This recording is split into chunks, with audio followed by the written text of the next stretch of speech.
at the line. Oh, pack of cars come piling in as well. Jump. Come at the line. Here low. Come back on him. That was incredible. Dude, nobody better. Nobody.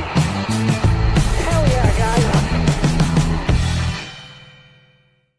Good evening and welcome to NWP, another Thursday night show. Jarrett, we've unfortunately done a few of these in recent weeks. Schedules have not aligned. Danny's not even here tonight, sadly. Pour one out for Danny Ballbustin' Baldwin. He is down in Jamaica hanging out with Usain Bolt. What the hell is going on down there? Did you see that photo he posted? Yeah. I'm gonna be honest. If you had asked me 100 different celebrities that Danny would run into, even in Jamaica, I would not have thought Usain Bolt. It's like coming to America and just running into LeBron James. Like, what the heck? What is it? Like, I know it's not a huge country down there, but still crazy that Danny is down. He's doing great work. Obviously, I think his church is doing a retreat down there. I know they've been doing a lot of work, but to randomly bump into the Usain Bolt, I am jealous. But fortunately, Jarrett, we get to do a show tonight. So who is the real winner? Just you and me, one-on-one. This is going to be kind of intense, a little more intimate than we're used to. Are you ready? Are you feeling this? This is now when we just do everything that everyone always thinks of when it's just you and me talking to each other on this show. Let's talk about the playoffs. Let's talk about stage. No, I'm kidding. No, I just wanted to say really quick. You talking about Danny Ballbuster on the commercials here. You'll never guess which ad popped up on my end where the chat's at. Where? What just showed up? Well, so it was when we went live, and it's just I have us on this end here. It was the damn Peyronie's disease commercial from Fox popped up. Nice. They know NASCAR. They're everywhere. My gosh, how much money are they spending to target this audience and this audience specifically? Hitting the curve. That's a great point. Well, it's great to have all of you here. This will be a little different show. Just Eric and the iceberg here. We've got Chicago race reactions, some rivalries popped up. We'll talk Sonoma, of course, coming up, and a lot of news in between now and then. We'll also get to our super chat stage break in a bit. I see a few super chats already coming in. Really appreciate the support. We will read and answer your questions a bit later on, but it's great to have everyone here. We'll start off with the man of the hour, the man of the week, potentially even for next week as well. Shane Van Gisbergen wins his second race of the season. He has now won 2 of the 3 road course races this year. He's also won 2 of the 3 Cup Series Chicago street races. I think I saw a stat. He's like 4 for 5 in Chicago races he's entered across Cup and Xfinity. Crazy numbers, crazy ratio. Jarrett, first, what did you make of SVG getting the win? How impressive was his performance this last Sunday? I mean, I think going in, we all knew he was the favorite. There's a reason that the chat picked him for both races. There was a reason that the betting odds, I think somebody said, once again, he broke the record for easiest odds of like anyone to bet on. Yeah. So I can't say I'm surprised that he was up there. I will say I was surprised that it was still as close. Like, I didn't think it was going to be Mexico all over again, where it's like 17-second lead and and people are comparing it to Formula One or something. But I was surprised that, granted, his pace might have been just him pacing himself, but Michael McDowell was up there running with him for a lot of the race. Ty Gibbs was, again, keeping pace at different points. Tyler Reddick at the end with fresher tires. And I get it, fresher tires, but was running them down towards the end of this race. So I can't say I'm surprised. I'm surprised in a sense that it seems like the field, while they're still a step behind, has gained a little bit on him over the years. I think what it comes down to is he is such a natural road course racer that you put him on everyone on an even playing field, like a new track like Mexico City. SVG is going to adapt quicker than everyone else. It was the same story 2023 at Chicago. He was the first to adapt to a brand new configuration. But we saw last fall, you go to Watkins Glen, where most of these Cup guys have hundreds, if not thousands of laps, and Chris Buescher put some pressure on him and beat him on that final restart. Chris Buescher, he's a great road racer, but he's not. This isn't prime Chase Elliott or prime Ricky Rudd we're talking about here. It's Chris Buescher getting the win at Watkins Glen. So I think looking ahead to Sonoma, and obviously we have picks coming up at the end of the show, I do think that gap that we saw at Mexico City, that was this at Chicago, is probably going to be more like this at Sonoma. Like, I think SVG should be one of, if not the outright favorite, but I don't expect him to drive off to a 15-second lead like he did a few weeks ago. I saw a cool stat somebody put that he has as many wins in Chicago as Caleb Williams. That's crazy. Crazy. Is 4-1 and Williams is like 4-5. Gosh, had to slip that in there. Now you know it's a show. Yeah, too. Well, I'll ask this question because I've seen a few others kind of take on this argument this week. Is Shane Van Gisbergen the best road course racer in NASCAR Cup Series history? You can go first if you'd like. God, it's so difficult to answer, in my opinion, not because of like wins wise and everything like that. He's probably going to go down, if not the best, one of the best. So I can give you, so Jeff Gordon has the most road course wins in Cup history with 9, for those who don't know. Tony Stewart, I believe, is second with 8. And then there are like Chase Elliott has 7. There might be 1 or 2 other guys with, I think Ricky Rudd has like 6. So yeah, anyway, go on. That's the hard part, is like, because Cup wise, he's got like what, 3? I think 3. It is. He's at 3. And we know he's probably going to get more. So I won't say yet. I will say probably, like, when it comes to performances, most dominant thing is the thing that's hard to compare with, and it's the same conversation we had with Chase Elliott, is, Elliott has a lot more road courses, especially like entering the 2020s, than Jeff Gordon and Tony Stewart did. And they dominated 2 tracks, did really damn well at them. I don't think Gordon had a road course win past the first Watkins Glen race in the COT era.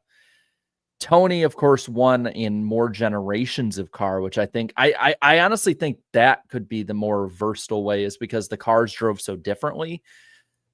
But I will say, like, if he hits like double digits, like if he's sitting at like 12, 13 in like 5 years, then I think we can definitively say it. I can't say he is yet, though.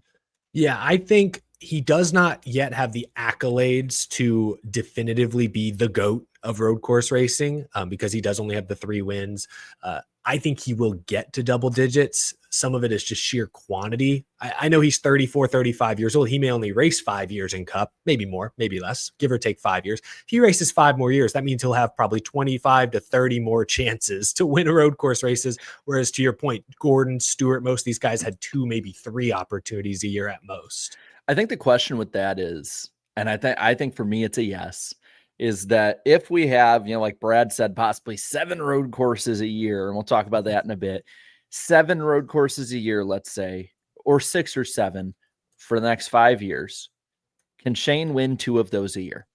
And like, is he more than likely to win 2 of those a year? Because we're not going to change cars probably in that time.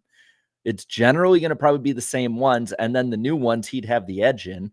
I don't see any reason why he couldn't get to 13 to 15 total wins on road courses. Your point about Tony Stewart winning in multiple generations of cars is actually a really strong one, because like, I think Shane Van Gisbergen probably is the most talented road course racer we've ever seen in the Cup Series. Tony Stewart, amazing all-around driver. Jeff Gordon, better all-around driver, but they also had the best equipment.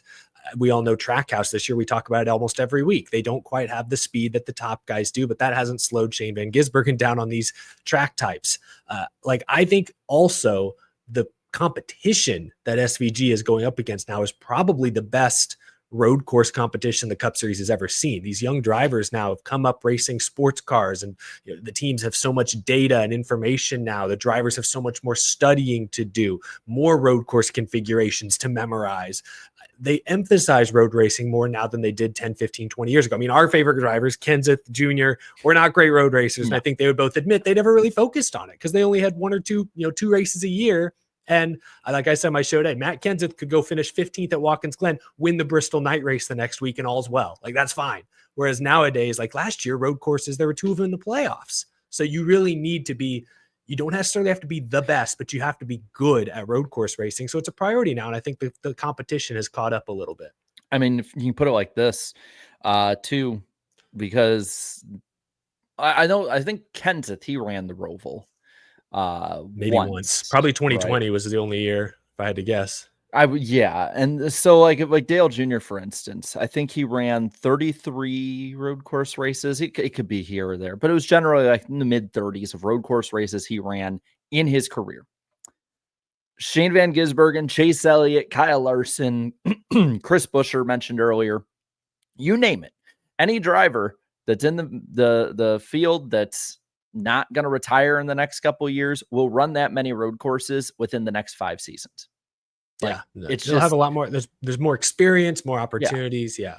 I mean, how many people could we list off that are really great road course racers now who could win any of those road courses?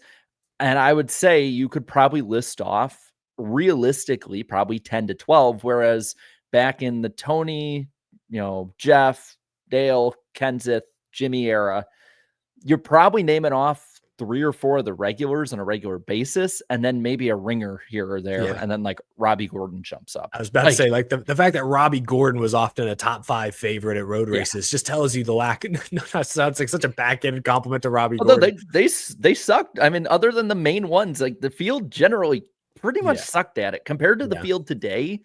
I would take just about anyone in the field today against all but maybe 2 or 3 of them and would take them all to the woodshed. That's And I think probably they'd true. say it. Yeah. I want to highlight a comment from Dirty Def in the chat here. Says he mentions that in this modern era, drivers are able to copy SVG's exact driving line. They can see all of his telemetry, all of his data. They could literally mimic exactly what he does. They have that ability to now, and they still can't do it. Like, imagine if that kind of data sharing was around in Gordon's time or Stewart's time. Maybe Matt Kenseth would have run top 5 a few more times than he did. Who knows? I asked the chat, and I'm actually surprised it was this close. I asked them, is SVG the best road racer in Cup history already? And this was closer than I thought. 44% said yes. 56% said no. Almost, not quite. Most people said no, but close to 50-50. I think he'll get there one day. You could argue he is already the most talented, but he doesn't quite have the accolades yet. It's hard to give him the belt, I guess, give him the title belt. There's a great argument, though. I mean, it is. I mean, we laid it out. Better competition, more tracks. I mean, yes, more tracks means more opportunities, but every road course is so different. You do have to adapt to them. Chicago is not the same as the Glen, which is not the same as Roval, which is not the same as Sonoma, Road America, Mexico, Montreal, you name it. There's a real good argument that you could say he could get 5 or 6 and already put him in the category with Tony and Gordon. Yeah, I think you're right. So SVG gets the win. He also won a stage. Did he win a stage this week? I know he has a stage win or 2 this year because he is at 11. Where's he at in playoff points? I just want to make sure. He's at 11 playoff points. I don't remember where he won that stage. It might have been Mexico City. Yeah, not this one. McDowell and Blaney got it this week. But he's at 11 playoff points, which I know he'll get 0 for his regular season points finish because he's outside the top 20. But 11 playoff points means he won't be the last seed when the playoffs begin. Let me put it that way. He'll be somewhere a little higher up than that. A couple of rivalries resurfaced on Sunday that I think we could touch on real quick. A lot has been made of Bubba Wallace versus Alex Bowman. Not only were they battling in the in-season challenge, they're also battling for a playoff spot. I believe, yes, the playoff bubble is about to scroll by at the bottom of the screen. There you go. Alex Bowman is only 39 points to the good, 14th on the grid, whereas Bubba Wallace, after finishing 28th this weekend, is 16th. Last driver in currently, plus 3 points, right on the bubble, hanging on by the skin of his teeth. Bubba Wallace, Alex Bowman got into a little bit of a pissing match there at the end. Ultimately, Bubba Wallace wound up wrecked. What was your reaction to the 48 and the 23s back and forth? On the entertainment value, I love it. Keep doing it. On the just common sense value of it, that was probably one of the most stupid things I've seen 2 drivers at the end do with a huge pack behind him, get into a pissing match like that. And with Bubba Wallace, he finished 28th. That was a battle that was, if I'm not mistaken, it was in the top 10, right? Or yeah, there was battle for I think they were battling for 7th or 8th. Now, I think Wallace was on older tires, so there's a good chance he was going to fade to 12th or 14th anyways, but they were in the top 10 at the time. Do that math. 12th, right? He finished 28th, 16 points. We saw last year how much of a difference that can make. Yeah. If you're and to me, it's the thing. Like, I know he laughed it off. I know they laughed it off after the fact, but like, come on. We also know that they were getting into each other. They were getting a little pissed at each other. Heat of the battle, heat of the moment. I'm not going to say that, oh my God, Bubba Wallace and his temper and all that. Like, no, like, I don't think it's necessarily like it was a couple of years ago kind of thing. It was just, I think, lapse of judgment in the moment. And I said it a few weeks ago in my video grading all the different drivers. And to me, moments like that just hammer at home. Is that Bubba Wallace to me is somebody who's never going to put a full season together. Like, he just, whether it's him getting his own way, his team, communication, luck, you name it. Everyone has bad luck, so take that part out of it. But for whatever reason, no matter how good he starts or how good he comes on later in the season, he is always in the same place in points. Every single year, Exactly. He is on this cut line. And the only time he's not on this cut line is when the cut line is like 4th or 5th in the points, and then he's nowhere to be found in it because he's never going to be up that high. Yeah. And it's different crew chiefs too this year with Charles Denike. Now they got off to a hotter start than usual, but to your point, they have regressed back to where we find them every year, winless on the bubble, usually involved in some sort of back and forth. I don't think there's real serious beef between Bubba and Bowman going forward, but there wasn't that moment, and it cost Bubba Wallace, like you said, valuable points. Yeah, I keep saying this stat, not to sound like a hater, not to keep beating a dead horse, but Bubba Wallace has never won a regular season race, and he's never gotten the 23 car into the owners playoffs. He's 0 for 4. And I just asked the chat, do you think Bubba Wallace makes the playoffs this year? 76% say no. I mean, we get a surprise winner if McDowell wins this weekend, or not Busher. I guess he's already ahead of him. Kyle Busch, who's been really good at road courses this year, wins a race. We saw Chase Briscoe with a dying Stewart-Haas team swooped in to win the Southern 500 last year. That's not a regular season race, but point is, Austin Dillon, we could see one surprise winner bump Bubba Wallace out right now. They don't have a lot of momentum, to your point, and it's just frustrating. We haven't seen growth from Bubba Wallace in 5 years since joining 23XI. It's we talked about Daniel Suarez last week, maybe hitting his ceiling, and Trackhouse recognizing that and saying, all right, we need to move on to this, Red Bull backed kid who has a ton of potential. I don't know that Bubba Wallace's job is in any real danger. I think Jordan likes him. I think the sponsors like him. But at some point, we maybe have to have that same conversation. He's just not realizing his full potential. And maybe we've already seen the best Bubba Wallace can be. And that's what I was going to think is he's not this. I think he's a level or two above Suarez personally, but it's kind of the same thing as Daniel Suarez, where you're like, it hits the same beats each time. And I was curious today. And so I went on J-Ski this morning and I was looking up the team driver chart they have for 26.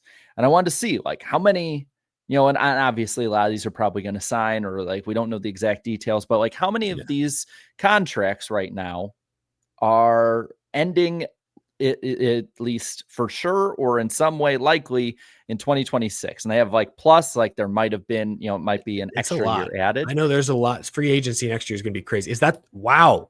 Cup alone. So that's got to be at least 15, 20 names. No, that's 30. 30 names. Now granted, most of them will probably resign. Yeah.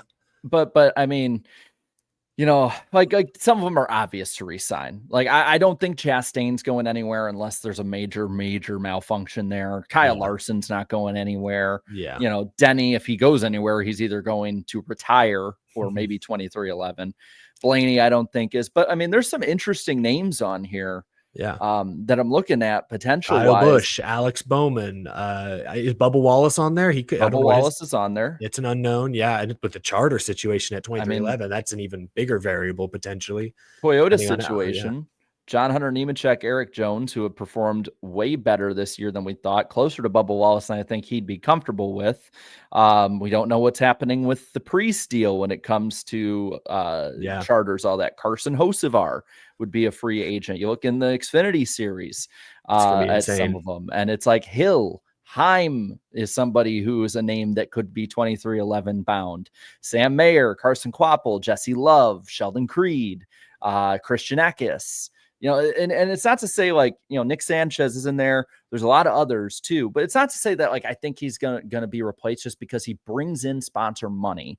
He brings in a lot of publicity, and he is very popular with MJ, with Denny, with a lot of them, but it's more like, in my opinion, I think he has less room to slip up than a lot of people think, because there's real options here that people can choose from.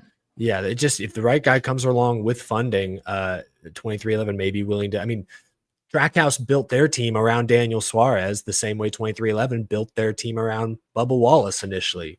Suarez, after 4 or 5 years, out. Bubba's not out after this year. That part seems clear. But to your point, a year from now, year and a half from now, if they still just don't realize their full potential, then those difficult conversations could be asked. This is what, year 5 with Bubba Wallace? With this team, yeah. I mean, but he's been in Cup for 8 or 9 years full time now. But to be fair, I'll give him the benefit of the doubt on the RPM side of things. Sure. But 2311, I mean, we've seen Tyler Reddick has turned this into championship contending equipment. Doesn't matter the system, doesn't matter the way he gets in any of that. He is winning races. He is up competing with Gibbs and Hendrick and so on and so forth. Bubba has what, 3 wins here? I mean 2 wins. I was at both of them. I should know this. He did win his dual race this year. So okay, so there is that. So I mean, 2 wins in 5 years, and again, he can still get a win. I think that team is good enough to get a win when they're performing right. But 2 wins in 5 years, if he doesn't close out the deal at the end of this year, like that's and it's not great where they've ran. That's just not indicative of a team that's moving forward. That's the thing, is it's new crew chief, different start to the year, all this stuff, and they continue to spin their wheels and find themselves in the same position every single summer. Ross Chastain found himself in a similar position this weekend, at odds with a fellow playoff contending driver. Late in this race, there's a huge stack up on one of the final restarts. It was the restart where Austin Cindric came flying in like he was on a slip and slide. Behind him, I think it was Stenhouse got into Logano, who got into Chastain. Ross did like a half spin, lost some positions. Going into the very next turn, Ross, as Joey put it later, seeing red, plowed into the 22, also took Stenhouse out with it. Logano was pissed after the race. A lot of cameras showed Logano confronting Chastain. Then as he was storming through the garage to apparently go tell NASCAR what had happened, he told reporters that Ross admitted to him that he wrecked him on purpose and thought there should be a fine, a penalty. NASCAR has not issued any penalties for the Chicago street race weekend. But your reaction to that one, Jarrett, I hesitate to say hot-headed, but 2 very aggressive race car drivers not seeing eye to eye at the end of this one. I mean, I get Joey being pissed. Like, he I do didn't too. do anything. Yeah, he didn't do anything wrong this Like, time. No, this time he didn't. We're just paying it forward. No, I don't blame him for being pissed at all. Like, he has every right to be. And if Ross, like said that to him, I'd be pretty pissed as well. But at the same time, I think you said it in your video today, is like NASCAR has harbored this culture where Joey's best course of action is not to get him back next week, where he very easily could with minimal damage and minimal problem. Instead is to go, he was mean to me. Go Dad! tattle to the NASCAR communications department. Yes, it's interesting. It's where we're at, because they docked Denny Hamlin points for running Chastain in the wall a few years ago and then talking about it later. They fined Ricky Stenhouse Jr. I understand you don't want guys throwing haymakers necessarily, but like a $75,000 fine for what he did to Kyle Busch seems really steep to me still, looking at it a couple of years later. People there's other, Cindric, I get that it was kind of a right rear. Cindric spinning Ty Dillon out, was faced a steep penalty earlier this year. Yeah, that one's a little different, but like NASCAR point is they've established there's a line. You can retaliate, you can self-police to an extent, but if you cross this kind of vague line, we're going to punish you. It's like in a fight on the playground, the person who throws the kid who throws the first punch doesn't always get in trouble. It's the person who punches back who gets sent to the principal's office. That's sort of the culture that they've established. So we can make fun of Joey for tattletaling, I guess, but it's indicative. It's what he has to do to not risk losing his points or hurting his team. it's indicative of like where the drivers are at with that, because to me, Joey is that guy who will always be right on the line. I think it's why so many people are pissed off by how he drives people. And he's very much he's very much like, do as I say, not as I do kind of person Yes, in he's so admitted many he's ways. very selfish behind the wheel. Yeah, he's hypocritical. But the Mhm. thing is that Joey will always go to that line. He's been the same way since he was at Gibbs. He's in the same way the entire time at Penske. And if Joey's not comfortable even going near that line, I have a feeling that's where a lot of other drivers are with it as well. Because Good if point. he were comfortable with it, and if drivers were, he'd be there. But Yeah. instead, he's going to be a tattletale because it would be better for him. And honestly, probably would have been better for him to actually throw a punch this time. And because he would have probably got a monetary fine compared to a points fine with Yeah. doing something on track. I wonder, like a wrestling takedown or something. What kind of penalty does that, like if you body slam someone, what's the penalty for that? Remember when McDowell and Suarez, remember when McDowell got like thrown onto the hood of his car a couple of years ago, a I few years ago? remember that. I don't think there's a penalty for that, man. I mean, Uh, if it's on TNT, maybe it's actually like, they clap for it because they have their wrestling on their Yeah. TV. So maybe do it on certain networks. I did my best to make a wrestling reference because a moment ago, Danny B did jump into the chat to say howdy from Jamaica, where he is. So howdy, Danny, if he's still watching, if he still Hey, Danny. has us pulled up. We'll see you next week after Sonoma. That'll be a good show. I also saw Ellie Productions in the chat a moment ago. So a lot of our YouTube buddies and past or current podcast co-hosts hopping in tonight. Great to see so many folks in the chat tonight. You mentioned TNT a second ago, Jarrett. This was their second Cup race broadcast of the year.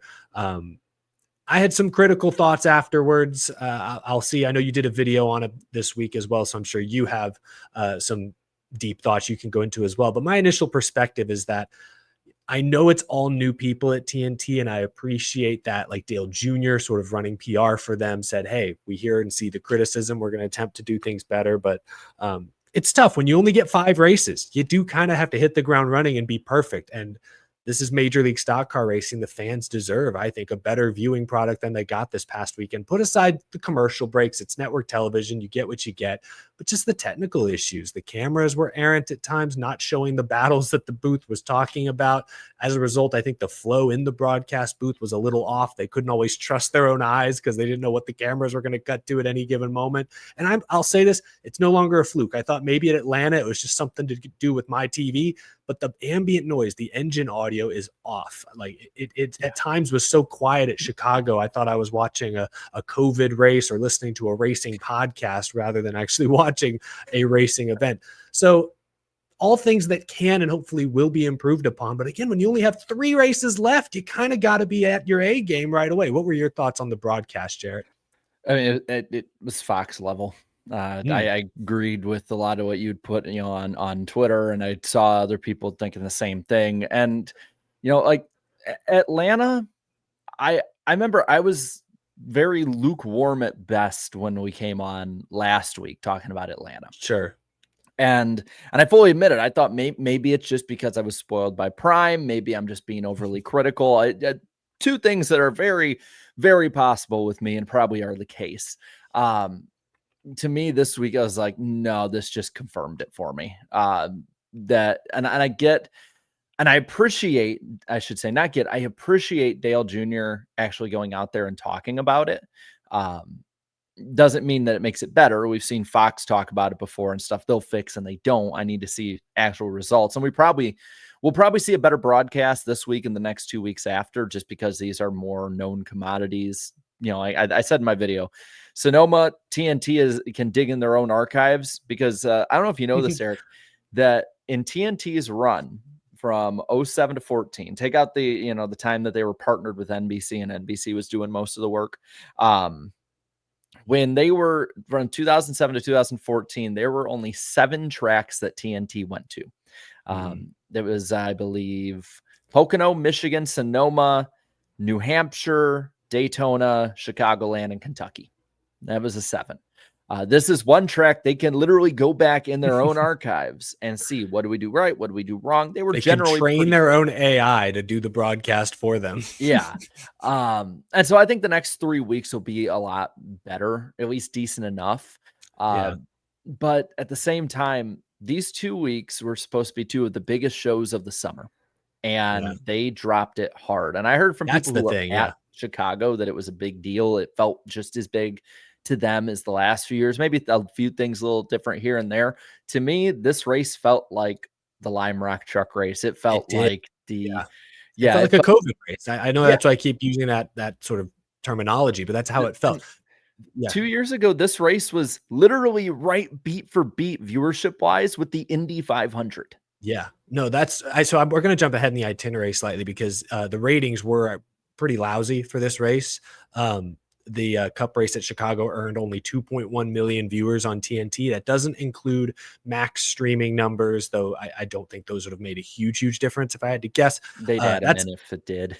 That's a 46% decrease from the same race on NBC last year. Granted, you're talking broadcast versus cable, so a decrease was inevitable, but almost 50%. It is an over 50% decrease from what you're talking about, Jarrett. The first Chicago street race, 54% down from 2 years ago. To your point, that's a great point you made there at the end. Atlanta, with how great the racing has been there the past couple of years, that was going to be one of the big shows of the summer. Chicago 4th of July weekend has been one of the biggest events the past 2 years on the Cup calendar, and both races felt C tier at best. It felt like probably what Sonoma is going to feel like this weekend. All due respect to Sonoma, kind of we don't always, not always the most memorable showstopper of a race. So that is really disappointing. I guess, man, they get the Brickyard in a few weeks. I mean, that's They a have big to one nail too. it. They they have to, right? They have 3, you could argue they have 3 marquee events in their 5 race stretch. They're 0 for 2. I mean, you got to hit at least a base hit on one of these, please. If they don't hit the Brickyard, it is going to be a rough 11 months until their next broadcast, because I guarantee people are going to put them on the same level, or at least near the same level that they put Fox right now.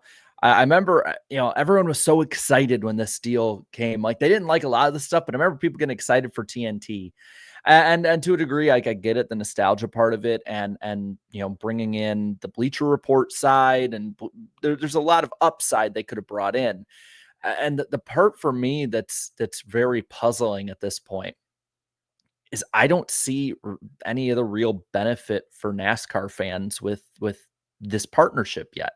We have to pay more for the cameras that we got last year for the in-cars. We have lousy coverage. The Bleacher Report side, the only stuff they covered of the Chicago street race was Malik Neighbors, or I think that was Atlanta. I can't even remember because it just washes together. I think they had a basketball player there. Derek Rose was there. Briefly saw him, but they didn't even cover him.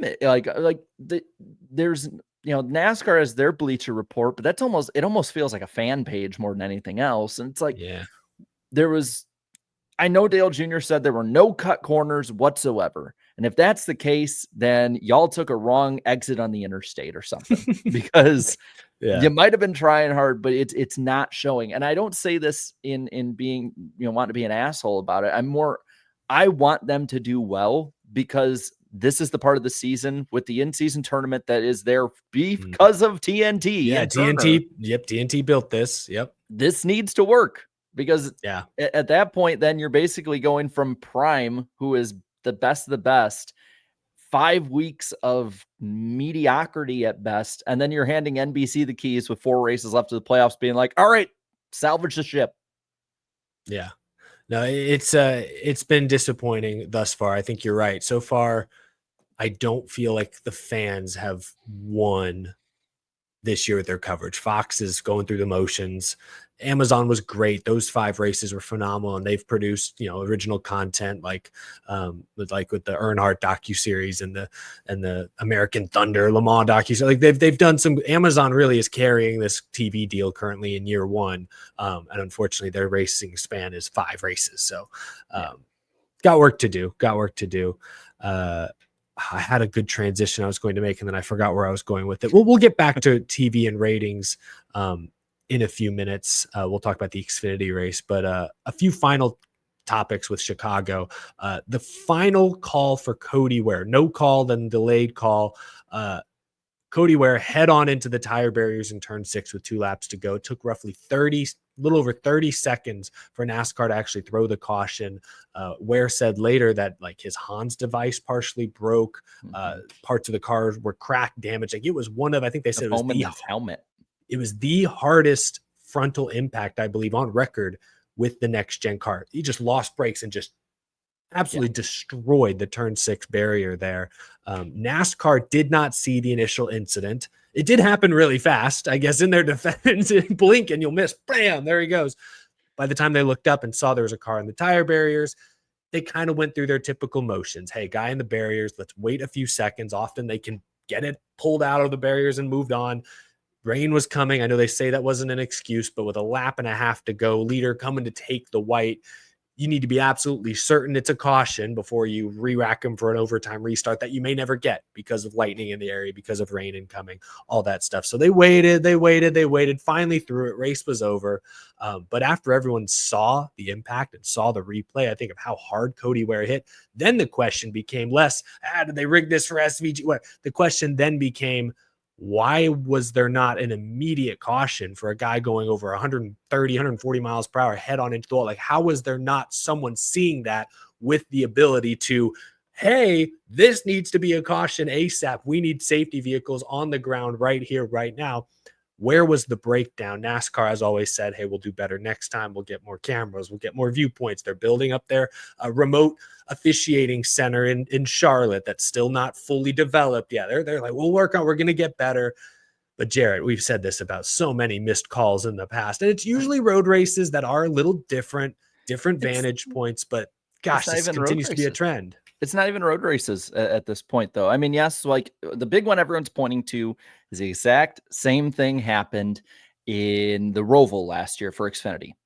That caution came out in less than half of the time of this one, because I think Jeff Gluck timed it at 35 seconds for this one, where last year was 17 seconds for that one. And even then, we were like, that is way too damn long. That car was not getting out. So there's that. Go way back, Gen 6 era, we couldn't see the rain, the tinted windows thing at New Hampshire, right? And that was the whole big thing. Go a little forward from there, next gen era, I believe 22, if I'm not mistaken. Don't remember the years off the top of my head.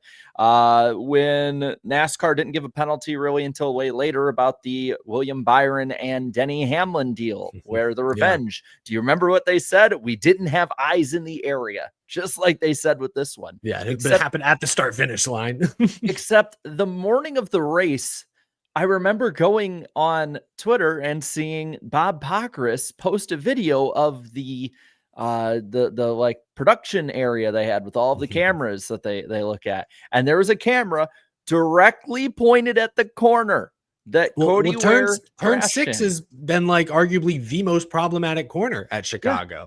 So last year, threw a caution for way less of a hit when Kyle Larson went into the exact same place. Now, less speed. They threw the caution way quicker than this. I don't even know what to say at this point. Like, consistently inconsistent. Yeah, that's great. But like part of the response was, well, we wanted to make sure if we got the window net down. Daniel Trotter brought up a great point on Sirius XM this past week. What if he was unconscious? Are we just going to wait until somebody else rolls in there and hits him? Like, yeah, that's weird to say. Oh, we need him to put the window net down, then we'll call the call. Yeah, there's no way that cannot be a valid protocol there. I don't want overtime. Like I've said in the show a lot. I'm not a fan of pointless overtimes and getting like crashing up a bunch of cars after the fact. But at the end of the day, you put these rules in place. You have the safety precautions you're trying to put in place. Cody Ware brought up, he cracked the foam in his helmet. He cracked his Hans device, hardest hit on record. What are we doing? Yeah. So I believe NASCAR when they say they did not see it happen live. That's where I have the problem is that, that's the most problematic corner on the track. Somebody should be like eyes glued. So I used to work at the Tower of Terror at Disney World for people who don't know. And if you were in the control room, they called it tower control, kind of underneath the ride. There's a little building. There's 2 people because there are 2 sides of the ride. And they was like in the handbook, if the elevator on Tower Terror was in the drop shaft part of the ride, legally someone had to be staring at the security cameras at the whole time that was happening, ready to hit the e-stop if something bad were to happen. Like that, like you could walk in the room saying, hey, Dave, I need something. They can't look away from the screen. Like they have to be watching that screen at all times. NASCAR should have that for turn 6 at Chicago. Like someone is staring at that corner at all times. And that's where I have the problem. I don't think NASCAR saw the hit and said, let's wait. I think they legit didn't see the hit. And that's a problem. They need to have better eyes. Because if they'd seen the hit, I think they probably would have thrown the caution quicker than they did. Because we also know NASCAR loves to, make it a little crazy at the end with an overtime from time to time. They want to see chaos in the final laps. I don't think they're allergic to shaking things up at the very end. So, yeah, just frustrating. They have so many resources and yet miss some pretty easy calls, it seems. I see Howie in the chat says Holler Talk said the turn 6 camera isn't one that moves. But at least with the way it was pointed beforehand, it looked like that. Where else was it pointed then? Area. Was it pointed up at like at the sky? what it feels like at this point, because I feel like we have talked about this really ever since David Hoots left. Like it's a constant.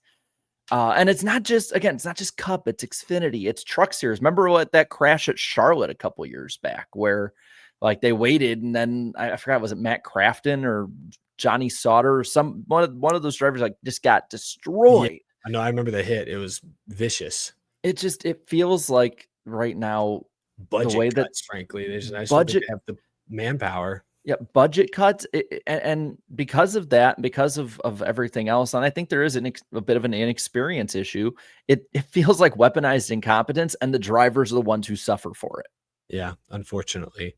But glad Cody Ware seems to be fine. I haven't heard anything otherwise. I assume he's cleared to race this weekend at Sonoma. So happy to hear that. Before we move on to our last couple topics, I didn't have this written down, but NASCAR also deserves some criticism for leaving Josh Berry stalled on track for a lap and a half. Like that was, to me, that was arguably worse because they saw him. That one, they definitely saw him and let the whole field come by for a second time. That was silly. It felt like when you're playing Thunder 04 with cautions off and you crash up the field at Martinsville and then you go by a few laps and they're still there. Yeah, that's exactly what it felt like. Ridiculous. We talked about a few of the contenders. I want to touch on just a couple other notable drivers and finishers. Ty Gibbs finished second. Good for him. Really good young road racer. They've strung together some good finishes. Chris Gabehart helping call the shots there. Strong effort from all the Gibbs group to get Ty into the playoffs. Could go their way if they get a win here in the coming weeks. We mentioned Tyler Reddick third. Denny Hamlin fourth. That's just his second top 10 on a road course in the next gen era. So good for him, considering he battled back from an engine failure at the beginning of the weekend. Kyle Busch rallied late to finish fifth. He had a spin, and then he had a pit road penalty, probably something else, but he comes home to finish fifth. Really good on road courses the last couple of years. And then we want to mention Michael McDowell again. I think we mentioned him earlier, but he was the one guy who maybe could have battled Shane Van Gisbergen throughout the day, but they had mechanical issues. His throttle pedal was sticking or something about halfway through this race. He'd led almost every lap up to the point he had to go to the garage. So SVG, he ended with the most laps. SVG was probably holding back some, but I think McDowell, veteran road racer himself, qualified on the front row, was probably not showing his full hand either. Jarrett, do you think this will be the final Chicago street race? We know you have close emotional and physical ties to the other Chicago area racetrack, but what do you think of the street race? Will it return or will it go somewhere else? I'm going to take those and just push that to the side because I think there's a few things that came out this week to look at that are kind of interesting. Mayor, is it Brandon Johnson? I can't remember. I think that's right. Sounds right. It's a very generic name. It's like, I think it is Brandon Johnson. Shout out all the Brandon Johnsons out there. Mayor BJ has said this week, basically like, we're open if they want to come back to Chicago, but it can't be this weekend. Which I know a lot of people are like, well, let's just move to this or that. And I feel like the whole point of putting it on that weekend was to make it the biggest show possible. It's the biggest bang for NASCAR's buck. I will say when I went back up north this past year, it was different and granted, it's 90 miles out from Chicago, but like the last 2 years, anyone I talked to outside, of my family group was like, I'd bring up NASCAR and they're like, oh, did you hear they're in Chicago this weekend? And like I have a friend that lives in Chicago, and her and I were texting back and forth, and she ended up watching it, but it's only because I had reminded her about it that morning. Like there was not as much of a push on the outside factor this time. And I think Yeah. that, Jordan Bianchi, who's somebody who is very much for these kind of deals, said it best, is that sometimes you want to leave a year before it's too late to leave. Like LA Coliseum probably should have left after year 2. Yeah. Even without the rain, causing it to move a day up, that date was probably destined to be moved no matter what. And I feel like that's kind of where we're at with this one. They're heating up with San Diego, Chicagoland. I know the updates I've gotten, even since host of ours videos, have been pretty solid with that and some of the renovations and different things. Mexico has more steam behind it now. They want to go to Canada. I don't see where it fits on the schedule. And I know Denny was like, oh, why don't we do 2 races in the area? And I'm like, I don't think the area can withstand that. So I don't think it comes back next year. And if it does, Chicago is probably going to have to make some major concessions, because it just won't probably be worth it for NASCAR to have a year 4. Yeah, if NASCAR is going to spend, I mean, I don't think it costs $50 million anymore to put it on every year like it did the first year, because now a lot of those things are already in place. And I know they've dramatically shortened the build and then tear down time. And they built fewer suites, I think, this year, few less grandstands. So like but it's still very expensive for NASCAR to put this race on every year. And so if you're asking them to move off of July 4th weekend, I'm sure NASCAR would be looking for some, a trade-off there, something to make it more worth their while, which is why the San Diego steam is full speed ahead. I would love to see that. Chicago's been cool. I would be fine if they brought this race back for another year, even if, say, it's in like, I don't know, August or some other summer date. I still think this is a really cool event. I enjoy visiting Chicago. I think the actual course has proven to be racier than anyone ever maybe would have expected. So I would welcome another return here. But your point and Bianchi's point about maybe it's best to leave a year early, that's fine. I would love to see a street race somewhere else. I hope San Diego is really happening in the future. It sounds like other cities, I think Pittsburgh has been mentioned in the past. I know people like to mention Denver just because that region is unfortunately barren when it comes to NASCAR.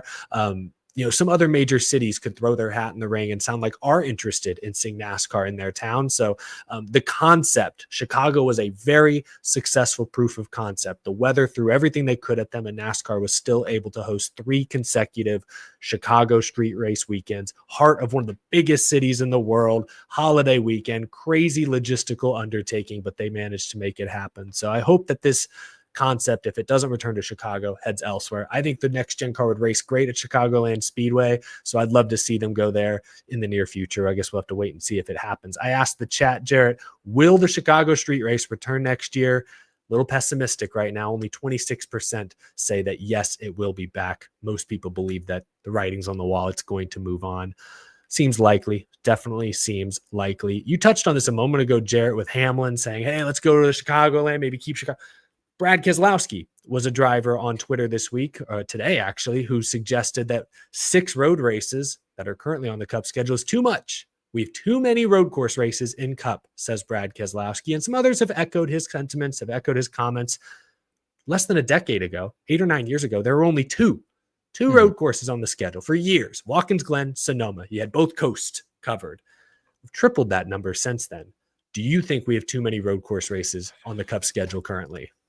Slightly. I am not in the boat of let's go to 2 to 3 again, the way it was for forever with Sonoma, Watkins Glen, or how it was, when you added the Roval in.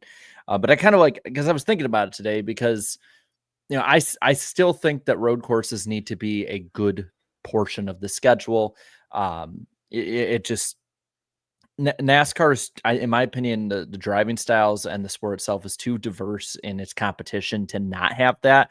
And so the way I thought of it is this, like Sonoma, Watkins Glen, like they're the longest running ones. SMI, ISC get one. I think COTA has earned a spot on the schedule this far in. It's a big market. It's a great facility. I think if they can continue to financially make that make sense, I think that's a must do. I think there should be one of the international dates, whether you go to Mexico, Montreal. Yeah. So this isn't going to be a very good podcast debate because I think we 100% agree, actually.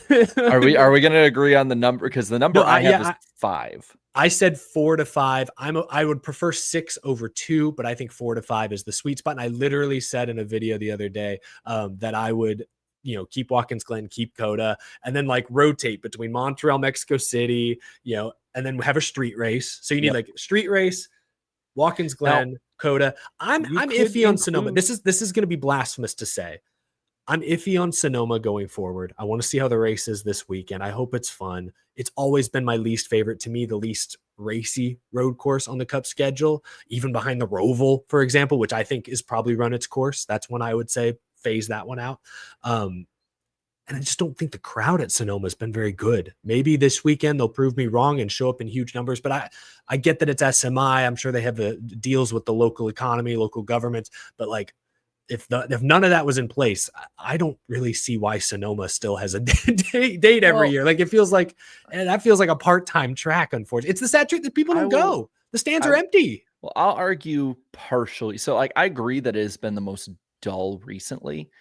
For me, though, I don't think it's a coincidence that the quality of the racing, regardless of the layout, went down when the stages were introduced. I think this is a track more than any other that the stage cautions have ruined because, I mean, I can go back to 2014, 3 years before they started doing stage cautions, and it was like, the winner, Carl Edwards, went on a 3-stop strategy. Jeff Gordon in second, right behind him, was on a 2-stop strategy. Dale Jr. right behind them was on a 5-stop strategy. And that was normal Sonoma. I think if you got rid of stage cautions, like, yes, there would still be people going for the points as we saw in the past. I feel like then you would have a little bit more of that strategy that would shuffle up the field. Yes, I think you're right. I think that's where the issue is. I mean, I agree. Like, I don't really look forward to Sonoma as much anymore. And it used to be my favorite road course. Like, even when you added some of the others on, just because it was so racy, you had so many of those freak deals. Like, I always remember, like, there's so many times that there'd be 2 or 3 cars spinning synchronized with each other.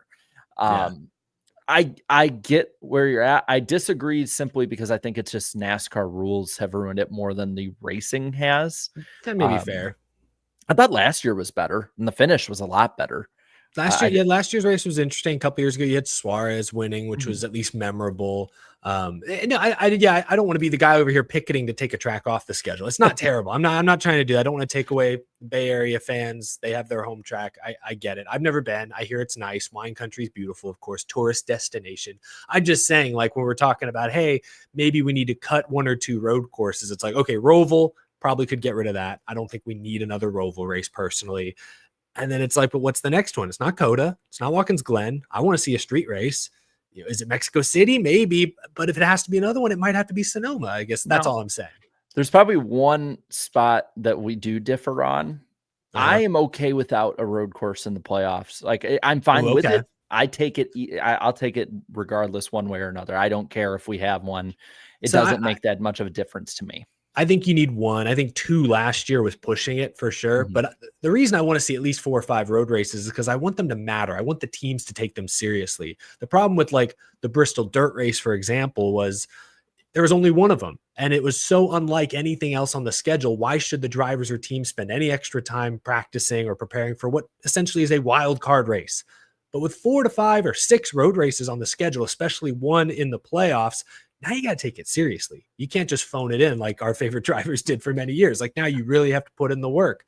And I like that. I want to see the drivers tested, challenged. I think the diversity of the schedule is one of NASCAR's strengths. And if you're going to have 4 or 5 in the regular season, I think you need 1 in the playoffs, not 3, maybe not even 2. But I think actually where the Roval is, somewhere in that round of 12, is the perfect spot for a road course race in the playoffs. I just don't know that we need to see the Roval anymore.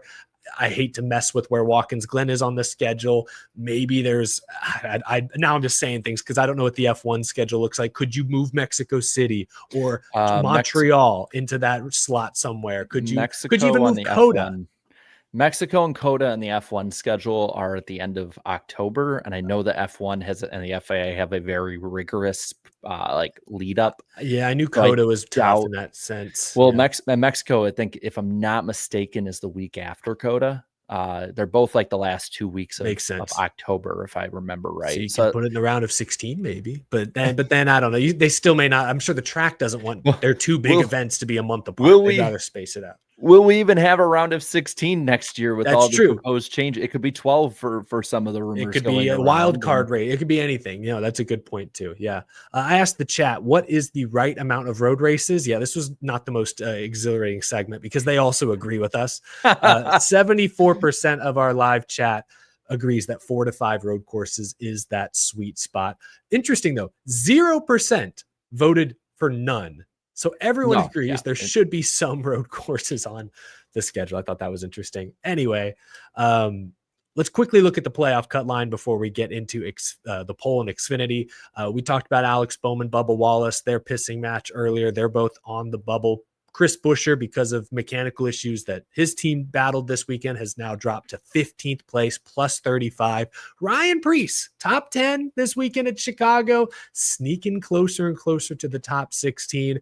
I feel like those RFK cars, when they're not suffering mechanical failures or getting caught up in the Hocevar crash on lap 4, they're fast. They're fast just about everywhere. So I like where Ryan Preece, I like the momentum at least from Ryan Preece. I don't like where he's at. He's below the cut line. I don't like that. I like the momentum.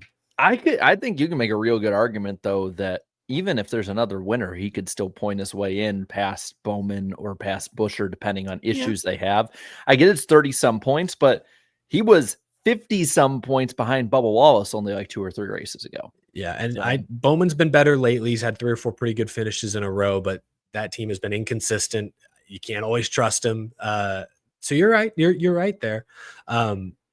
We'll talk Xfinity ratings real quick and then go into the poll because that's what I have on the itinerary here. Mentioned the Cup race, 2.1 million viewers, pretty huge year-over-year decrease. Some of that is cable, but still not great. Xfinity, meanwhile, now on the CW, huge ratings bump, 51% increased over last year's local NBC affiliate. This year's Xfinity race earned 1.13 million viewers on the CW and also WGN, which is, of course, based in Chicago. So pretty big win for the Xfinity series on the ratings front. But before we get off the Cup race entirely, Jarrett, it's time for the famous iceberg poll. What did the results look like this week?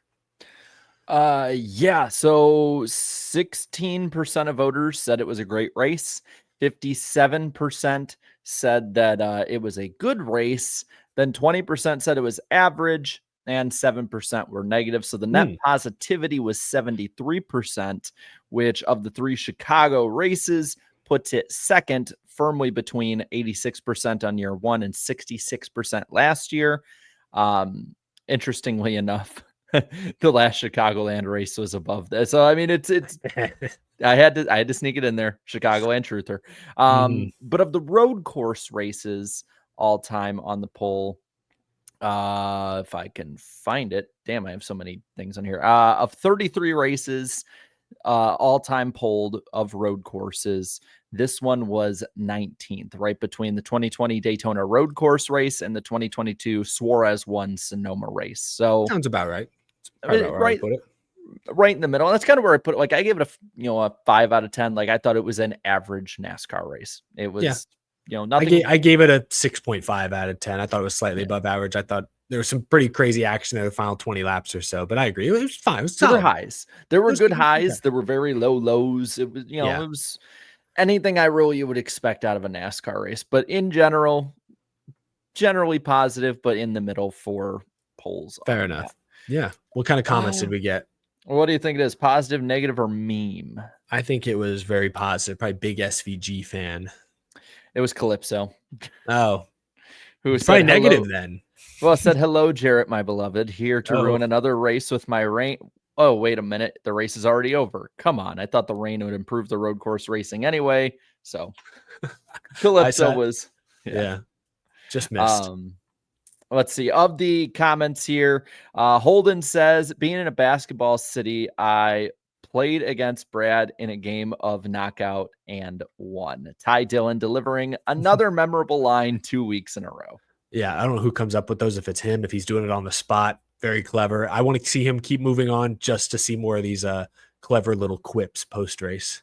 I want him to win just to stick it to everybody. Who's he going up against this week? It's somebody he could beat, right? I'll pull it up. Hold on. Give me a second. I'll pull it up. While you're pulling it up, I'll read the next one. The It's Cloud Bowman. Creation. It's Alex Bowman. That will be tough. That will be tough. Oh, but if he gets by Bowman, next is Nemechek or Jones. He could beat them. If they have a bad day, he could beat them. So this is a big week. Got to beat Bowman. Is it selfish of me just to mess with Danny that I want Ty Dillon to improve? Come on, I can't be the only one thinking it. Cloud Creation said commercial break during the winter celebration. I already missed Prime. We didn't even cover that part of the broadcast stuff. That was just that's an excuse. That is like Fox level going to commercial twice in the last 15 laps of Talladega bad. T Wolf says crazy. It's the same booth as Prime, but the vibe is so different. You can tell Dale doesn't have the same say with TNT that he did with Prime. I don't know if it's that or if I think it's just inexperienced people working. I think so. Working on some of those key spots. I think maybe just a little bit. He probably has less than he did with Prime just because it is cable television and it's an old network. And they may just have less budget, less resources for him to play with. Which sucks. B. DeLuca said, outside of the Bubba Bowman deal, this race didn't hold my attention. Remove this track for Rockingham. Oof, don't know about that. I know there's going to be a few people from NASCAR media and Twitter that are not going to be happy hearing that. I enjoyed the drama today. I sat in the side and just watched it. Parkman said TNT giving Fox some competition and not in a good way. And Justin said Josh Berry literally stopped for a full lap and no caution. Cody Ware hit the tires full on and no caution. I don't like overtime, but come on, man, just throw the caution. And TNT fix the damn ticker. I still can't see the lap count. Why is it so small? The only positive is we didn't have NBC's radio call. I kind of like the radio call, but that's just me. But the ticker is another thing. I don't know if it bugged you as much as it bugged me, but it seemed like they only updated the ticker when they crossed the start finish line. It's like they had other checkpoints somewhere around the track that would mess with it. Yeah, it wasn't always the most, it wasn't reliable. I will say that it wasn't always reliable. And last one for the gutter comments, and it's like the clapping emoji one says, bring back Road America. That was my wife. I brought her to Road America though, for the last race there. So a little bias, but the gutter comments. Alex said, made me so happy seeing Bowman turn Bubba. Guy asked for it. I'm not surprised that one got voted into the gutter. Tyler says, lame race with a lame result, but that doesn't matter because NASCAR will from all over themselves since it pushes the expand international audiences button. I didn't know Chicago was a different country. Feels like it sometimes, but hey, I was there a lot in my childhood. It was just saying. But says NASCAR is losing me as a fan the same way it lost my dad and grandpa in the late 2000s.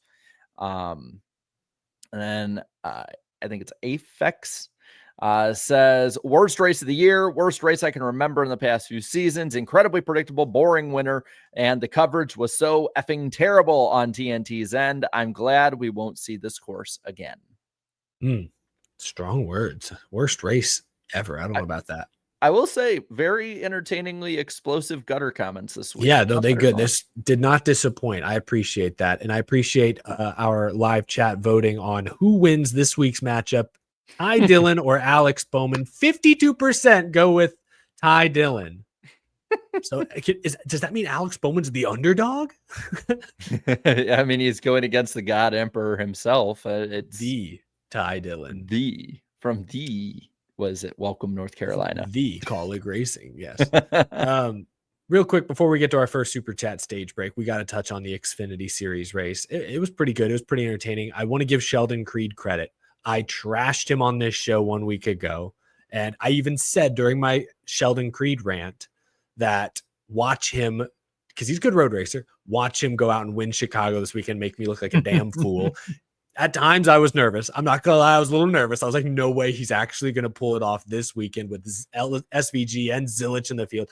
And sure enough, he didn't. He finished third, but but he was in the mix. So I at least wanted to give Sheldon Creed some credit for actually running a very good race. I love how you're hyping him up, and sure enough, he didn't. Yeah, of course, it's Sheldon Creed. He's not winning the race anytime soon. But no, to be fair, this week he had really tough competition. Connor Zilich, road course phenom, and Shane Van Gisbergen. I mean, we talked about his Chicago record. He may not be the road racing GOAT yet. He is the Chicago street race GOAT and will likely never be overtaken there. But the final restart, SVG side by side with Zilich, got a good jump and was able to essentially push Zilich wide in turn one, kind of forced him into the wall. Zilich, I thought, gave a very mature interview post race. Just said, "Hey, I get it, going for the win. He has to take that opportunity. I shouldn't have let him be that close." Like I thought Zilich handled the defeat quite gracefully for an 18-year-old who hasn't won a lot of races yet. He's only got 2 Xfinity wins this year. I mean, he's won race. He's secure enough in himself, but I expected a more emotional response. Didn't get it. I was very impressed.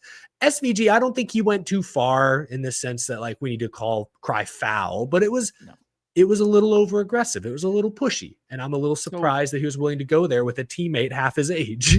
I will, but I think the good argument to it is, and why I think I don't think he'd race Sheldon Creed that way personally, but I think he'd race Zilich that way.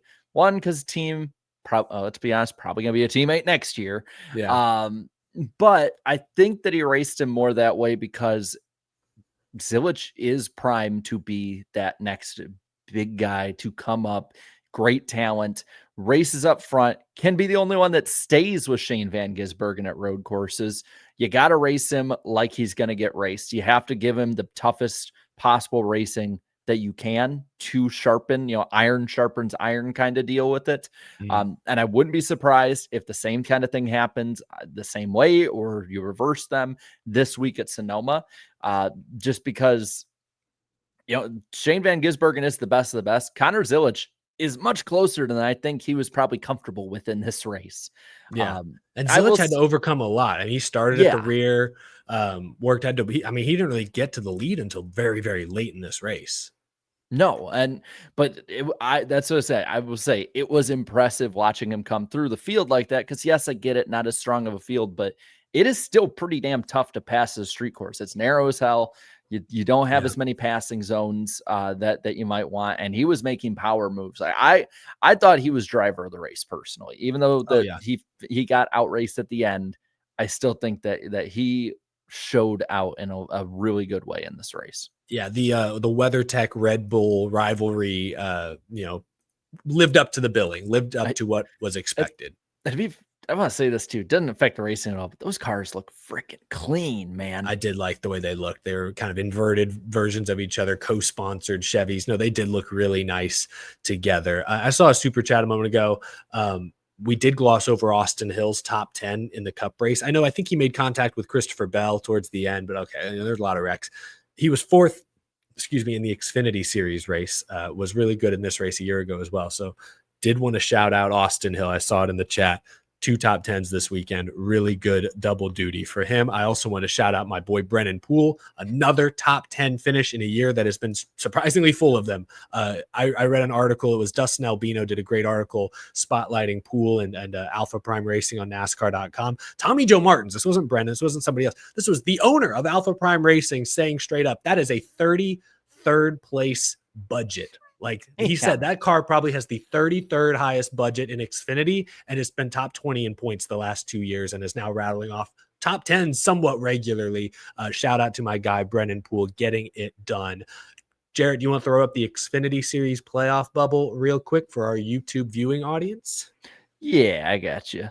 For our listening audience, Sheldon Creed holding on to the 10th spot on the grid, 30 points to the good. Jeb Burton plus 12. Taylor Gray holding on to the final playoff spot, currently plus 8. Harrison Burton is 8 points out. And Ryan Sieg, tough break for Sieg. Remind me, was it a mechanical issue or did he get damaged? What happened to him early at Chicago? Chat, remind me. Yeah, chat's going to have to remind you because I'll be honest, that I was half on baby duty during this race. I was watching it now. I can't remember exactly what happened. But yeah, Ryan Sieg hit the wall, Hit the wall. according to the chat. Yeah. Thank you for jogging our memories. He is now 30 points out. No, someone now said mechanical. I don't I even think it remember. might have been both. I think no. So I think he hit the wall. It had mechanical issues too. It was both. I remember the car was he was dragging stuff on the track, but I don't remember if that was, he must have hit the wall to cause it. I can't remember now.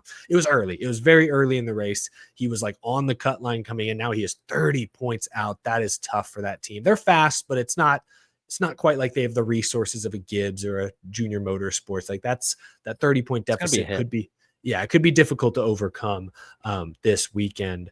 But yeah, 8 races to go for the Xfinity Series. Should be good. Should be a good battle. I know I say it every week, but just Harrison Burton, man, taking AM Racing and making them competitive enough to stick around. I get it's, you got to be kind of like in the teens area, but that team was out to lunch last year, even with great drivers in that car. It wasn't even all that great before. It was probably a little better than it is now, but for Harrison Burton to do this with less, I think it says so much more for him and his prospects moving forward. Yeah, because he's still young. Like he's 24, 25 years old. He has a future in this sport. He could get back to Cup one day. So he's doing a great job. Noah Coleman in the chat. Jeff, your little boy makes AM Racing look competent. Yeah, that meme, I hope never dies. Malik says, sad Haley Deegan noises. I've not heard much. What has she done in Indy next this year? Have they run much? Have they run like a few races at this point? Like I haven't kept up. I will admit I have not kept up in recent. Chat, how's she doing? Let me pull them up. I know at one point she was like 3 seconds off the pace of like the 3rd place car in one of the races I saw it, and it was not very good. Well, yeah, that's not great. Let me look at the points. They've run 8 races. Is that right? They've already run 8 races. Deegan, where's she at? 20th in points. Out of. Oh, I hate to say this. I think she's last in points among full-time Indy Next drivers. We've heard that one before. The hype, if the hype train wasn't dead last year, it is now buried and 6 feet under this year. Yeah, I mean, to be fair, I didn't expect her to be good in Indy Next because this is such a different discipline than she's been used to. But man, it's 5 years ago. We all thought Deegan, not necessarily Cup driver, but we all thought, hey, she's going to potentially win a truck race, maybe an Xfinity race one day. I think I don't want to say all. I think a lot of people felt like the opportunity was there for her to reach that level, and it just has not gone her way. Unfortunately, I'm still a little surprised she's like legit out of stock car racing so quickly. It's a harsh business. Her. I mean, I get that she has final say and all, but you got to think the handlers too. Like they botched her career so badly.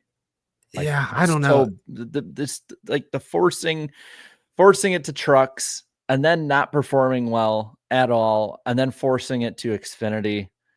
It's just, I don't know what they need to do differently. The move to Ford on top of that too. You add that's what I wonder is Toyota. Leaving Toyota for Ford, and I don't know if maybe there wasn't a clear place for her at Toyota or what, but like that I feel like was, I don't want to say the beginning of the end, but it felt like that was not the leap forward we hoped it would be. Felt like so much stuff in her career was just like they just kept grabbing at the exposure and the money over the actual good opportunities. And now they're just grabbing at anything. It's also interesting. I feel like we always took for granted that she's got unlimited money, huge social media platforms, sponsors are going to keep rolling in. And then that just doesn't seem to be true necessarily. Like I compare her to Tony Breidinger, who I know has a larger Instagram following, for example, but similar, I feel like in social reach as a Haley Deegan, and she's pulling in Raising Cane's and Victoria's Secret and Dave and Buster's, and she's just pulling in massive brands on the weekly, it seems, and she's running 25th in trucks, not the most relevant, not the most competitive. I feel like I guess I feel like maybe we overestimated the unlimited pockets that Deegan had. Maybe I think we did. I think in a lot of ways we all just assumed she would always have a ride, like kind of like Danica for 5 years. It was like she's got that ride. I think it was the family ties to Monster too. Yeah, that they're funding everything. Like she has a vlog. Hey, they're funding this like random golf cart I just got. Like yeah, it's just interesting. Yeah, but like you're right. Deegan's career from a media and a driver standpoint, it has not exactly evolve the way I expected it to, the way it seemed like it was a few years ago. I don't know. I guess that's it for the first half of the show. Time for our first super chat stage break. All right, let's thank get you it all. going. Thank you all for the support. We'll go back to the beginning. We've been seeing your super chats roll in. Scrapyard got this started off. Adam Petty would have turned 45 today. Yes, I saw that earlier. I think I saw Kyle actually posted a nice tribute on social media. Scrapyard says, pour one out for one of the biggest what ifs in NASCAR history. Yeah, that's what 40, just like his car number. 45 years old today would have been Adam Petty. Very sad. TVP 83 says, gonna give me a head watching NW. Oh, okay. He followed it up. Take two. Watching this and the premiere of Big Brother will give me a headache. I think autocorrect doomed him on that first super chat, but thank you for clarifying, TVP 83. We appreciate the super chat. Calypso says, a shame NASCAR didn't see my son, Cody, piling into the wall and put the caution out for me to rain out the end of the race. What? Devil angry emoji. This is new lore. Cody Ware somehow related to the sea goddess or whatever. Would that make him the son of Davy Jones? Oh, If we're going off the Pirates lore. Yeah, this is getting very confusing very quickly. Cursed pirate Cody Ware, apparently. Napa Racing Fan 927 says, Ware couldn't finish for that Arby's cheesesteak. Yeah, they had a lot of Arby's advertising all over the track. no, I'm looking at Arby's. We have the cheeks is in the chat. That's crazy. Raise Hell, Praise Dale says, it's pretty obvious that Trackhouse intends to put Zilich in Cup next year. Is it worth having two road course aces on the same team for 6 races? It's interesting to think about. Does the math check out? I think so. Yeah. I think in the short term, it's going to make both their jobs a little tougher because they're going to be competing with each other for those wins and for those playoff spots. But I think big picture, they see Zilich as more than just a road course ringer within the next few years. He's already won an Xfinity race at Pocono, top 5s at other ovals this year. Like, I think they see Zilich being young enough, especially to adapt and evolve and become a pretty good road or oval racer before long.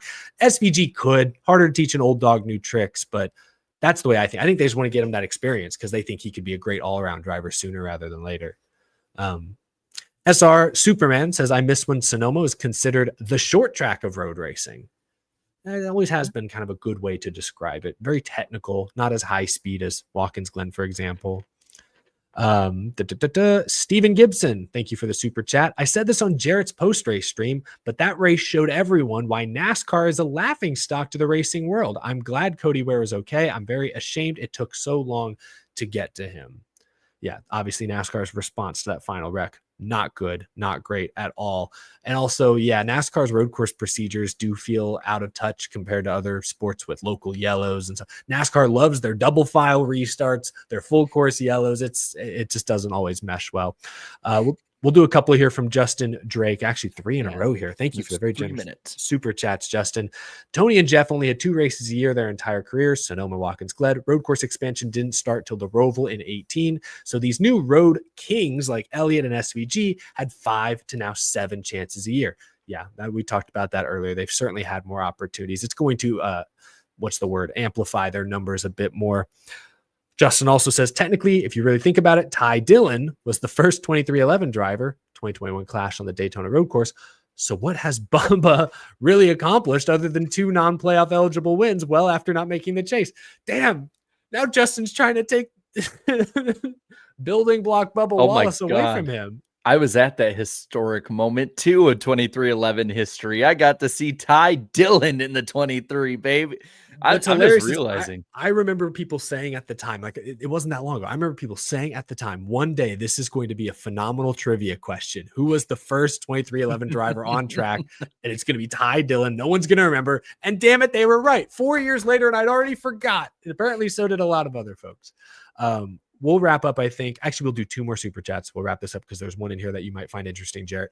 Justin Drake says, legend has it, Josh Berry is still parked broken right at a blind turn on the circuit, and there's still no caution thrown out. Just normal street traffic now trying to get around him. That sounds like Chicago. Yeah. And waiting on a street sweeper or something. Can't get a tow truck to him. Ryan Bocher, this one's interesting. Got a football question for you guys. Given that contract negotiations are still ongoing with TJ Watt and the Steelers, do you think he stays with Pittsburgh or goes elsewhere? Jared, have you kept up with, I guess this isn't NFC North. This is AFC North. Have you kept up with TJ Watt? I'm a big fan of his brother, JJ, I got to say. I'll be honest.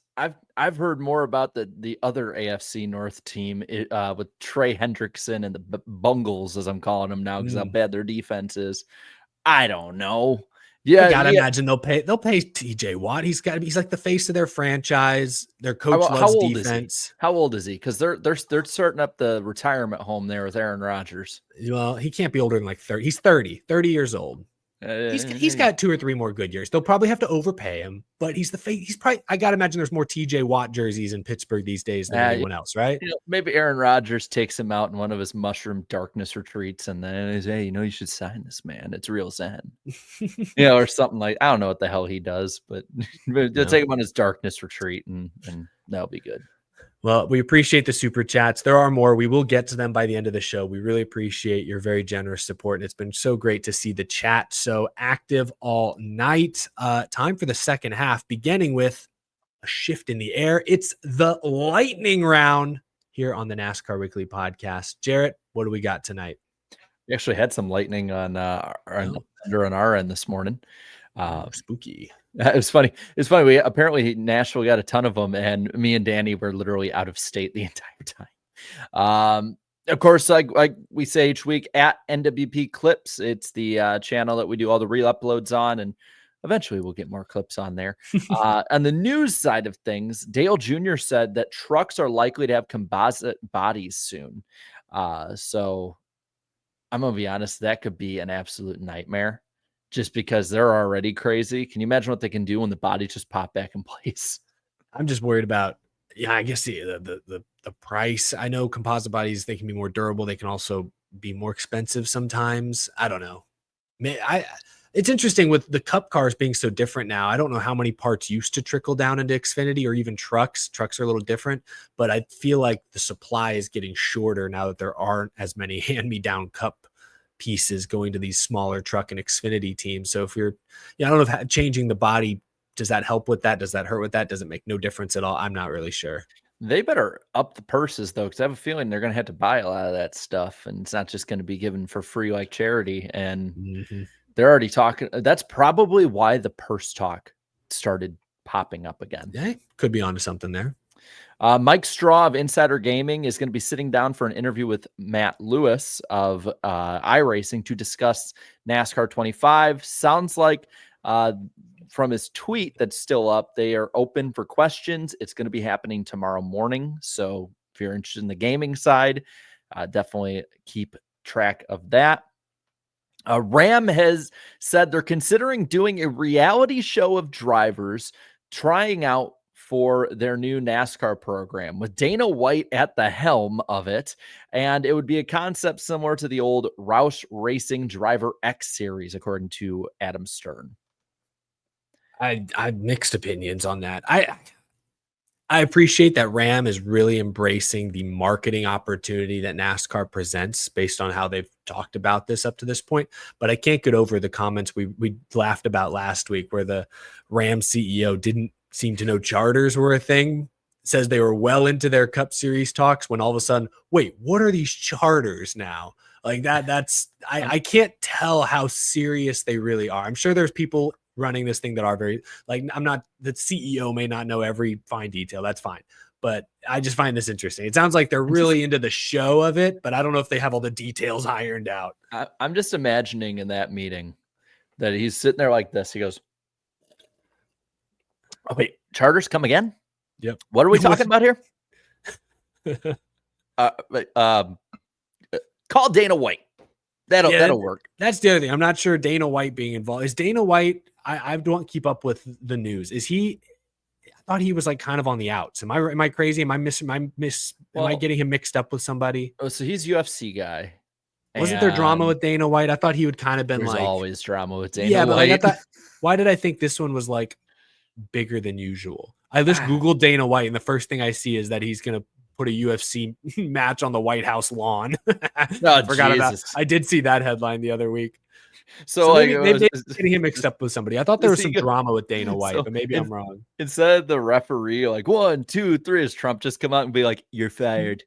Like, but the thing is, like, Dana White's name keeps popping up because, like, with all the EV stuff, which there's a thing about EVs actually that's kind of interesting in this segment ahead. He was like in talks of like running the EV series. Now he's in talks with Ram, and I'm just, one way or another, Dana White's going to be in NASCAR, and people are just going to have to get they're going to have to Yep, we'll see what accept happens. that's I guess. coming. Speaking of that, U.S. EV registration has dropped 5.9% in May alone, according to Adam Stern. So, even with some cuts that actually help it out. So that's something to look at for NASCAR. I know they did their EV display with all 3 OEMs this past week at Chicago. The market moves so quick. It basically, this is the way that I see it. The EV market over the last like 12 years has just moved with whichever political party is in power, and you just basically play tennis with it.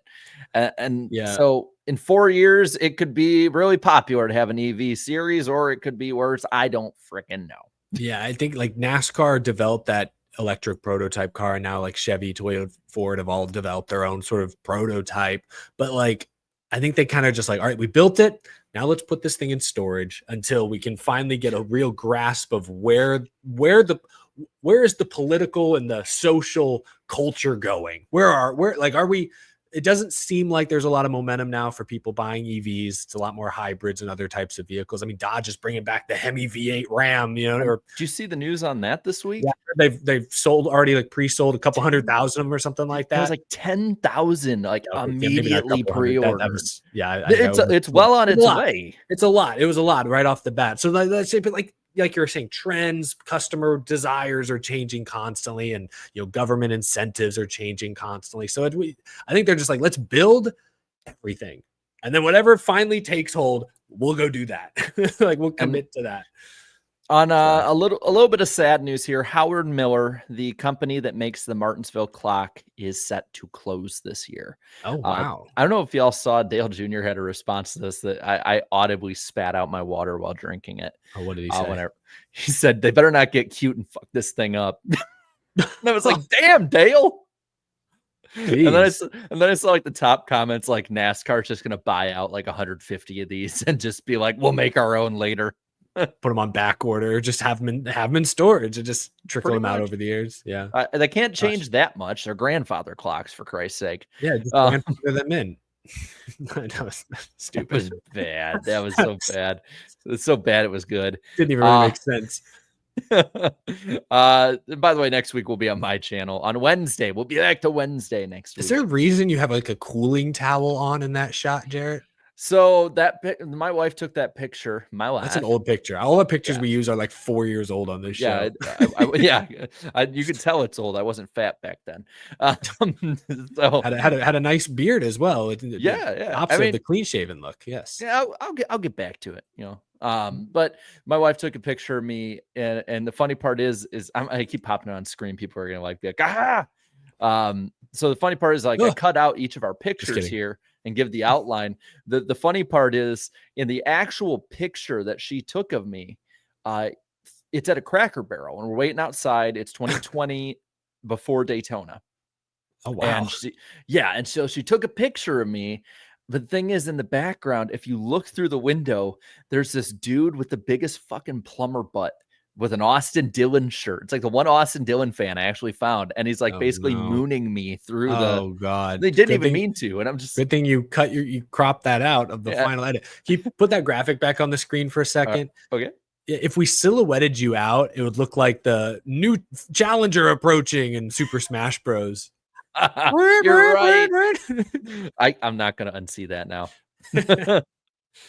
But yeah, we'll be there next week. And that was the lightning round.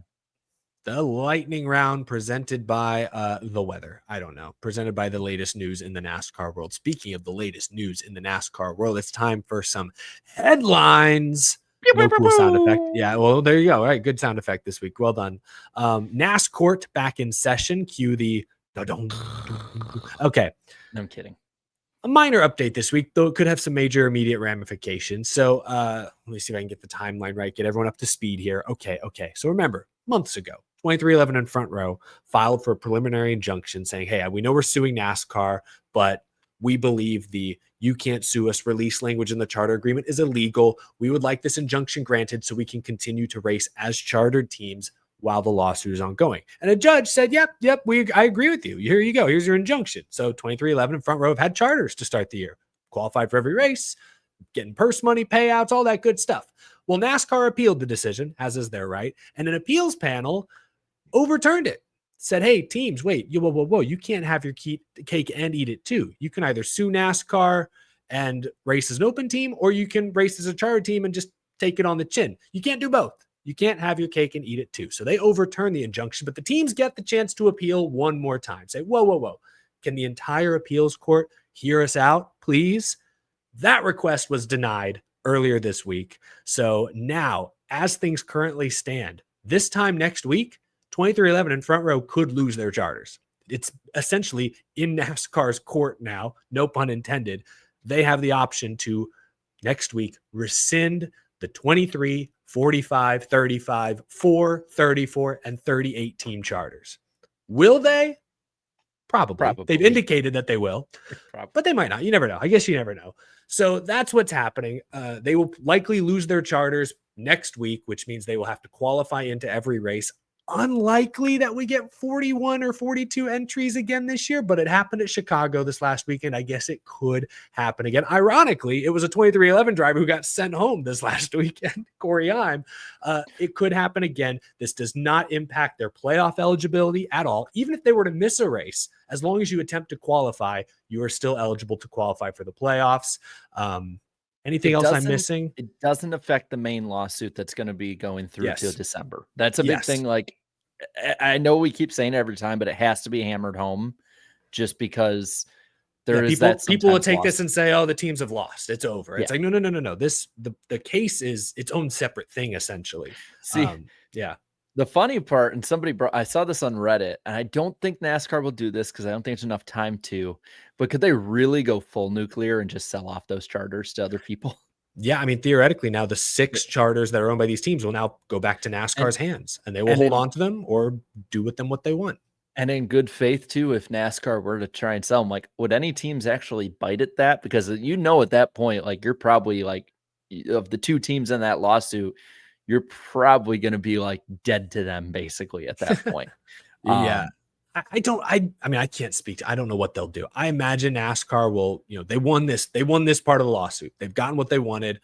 I don't know that they'll push the issue because the whole point is like, irreparable harm. And if NASCAR were to turn around and sell these charters to RFK or Legacy, obviously things could be unwound 6 months from now. If the teams win the lawsuit, they could what am I trying to say? They could undo these sales, but it would get messy. Suddenly Legacy and RFK have the rug pulled out from under them. So I would imagine NASCAR is going to sit on them for the time being, but we'll see.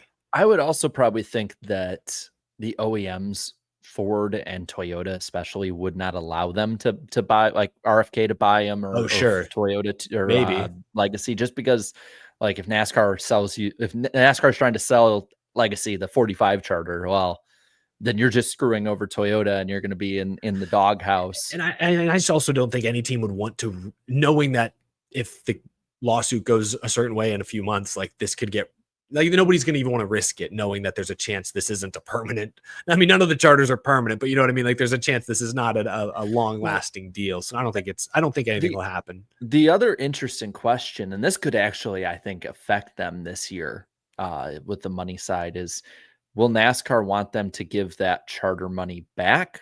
Will they stop just like, line in the sand here too with it? I feel like this whole time they should have had, like, I think Breakard said this, so credit to him. He was the one who had this idea. They should have just put it in an escrow account.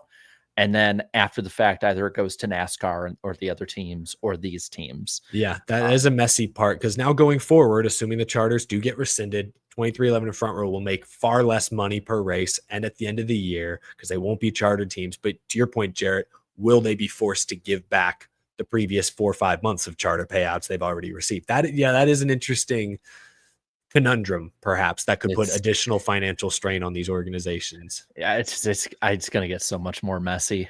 Yeah, And and I think a lot of fans, I saw some discourse on in my comment section this week. I think a lot of fans, some fans, I think, are surprised this hasn't become a larger PR mess for NASCAR. Like, I don't, national there's media time. is national media is not talking about this. Like, us in the NASCAR world know about it, but what I've experienced talking about on Twitter and on YouTube is I think the average fan, they understand in a high level sense what the teams are upset about, and they understand, even if they don't agree, why NASCAR is pushing back and trying to protect their turf.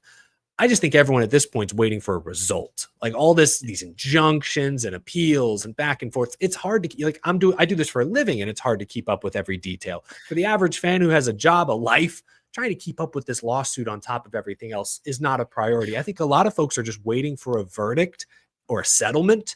And if and when that day comes, then everyone will react. That's when this could be a leading story on ESPN. Same thing with like the NCAA that Jeffrey Kessler was a part of. Is, all the ongoing lawsuit stuff really wasn't a conversation until all of a sudden it got decided, hey, you got to pay the players now, or the players are eligible to make money off of their likeness. And it's like, oh, once the ruling came down, it became a national story everyone was aware of. That's where I think we're at with this. Well, and to be fair, on a couple counts here too, NASCAR is definitely not at the level of the NCAA anymore. So it's probably not, and ESPN doesn't really give a damn about racing, even F1 at this point, the way it sounds like they're going to probably to be Apple TV next year instead of ESPN. And like, not to minimize any of the stuff outside in the world, but when it comes to being in court recently, NASCAR is probably on the least of anyone's minds. I would have to say. There have been more interesting court profile. decisions. Yes, high-profile court decisions in recent weeks. Yes, true. And to be fair too, and maybe I just, it's been from my end, and I've noticed when I talk about it when I'm live or do videos, like it does feel like a lot of people too are just kind of fatigued at this point by it. Yeah. And they're just, like you said, they're right for the result. They don't care about the minute little things here and there, and it's getting it. And it's like we cover NASCAR for a living. This is our job, and it's getting hard at times for us to cover it because it's so much corporatese and legalese in it that it's like you basically do have to have like a legal translator go through and be like, here's what's going on. And then the NASCAR translator, like a Bob or a Bianchi or a Sturden comes in. Here's what this actually means for the NASCAR side of things. Yeah. This has just been the first, I think, big thing in months that we got where we're going to see and hear and feel the actual impact. Yeah. This is the first thing in a while that will impact the on-track product. Everything else has been like, ooh, this might shift leverage behind the scenes a little bit. This is one where now if Catherine Legg and JJ Yaley and Josh Bilicki show up or whoever for another race, McLeod. I mean, Bubba Wallace would have missed Chicago if this had gone into effect a week or two ago. Like, is he wrecked in qualifying? He would have missed the show. That pressure will be on potentially in the future if this happens. Who knows too? I mean, there's supposed to be an announcement this week with JRM. Junior Motorsports, a very vague JRM announcement. It's like, do they run the Brickyard? And there were a lot of people that came to that one last year. That's fair, all it takes is Bubba Wallace, was brakes going into a corner, or Riley Herbst running out of talent in a corner. 11 has had some brake issues this year. That is true. Yeah. Or Noah Gregson ends up, just getting some bad luck or gets loose in the corner and loses a second. And it happened to Corey Heim this weekend. I'm just saying. I feel like because we don't see it that much, I think like this week was like the first time since like 2018 or 19 that a non-Daytona 500 had over 40 had someone go cars. home. Yeah. I feel like people, and especially newer fans, don't realize just how finicky qualifying can be when somebody is a go or go homer.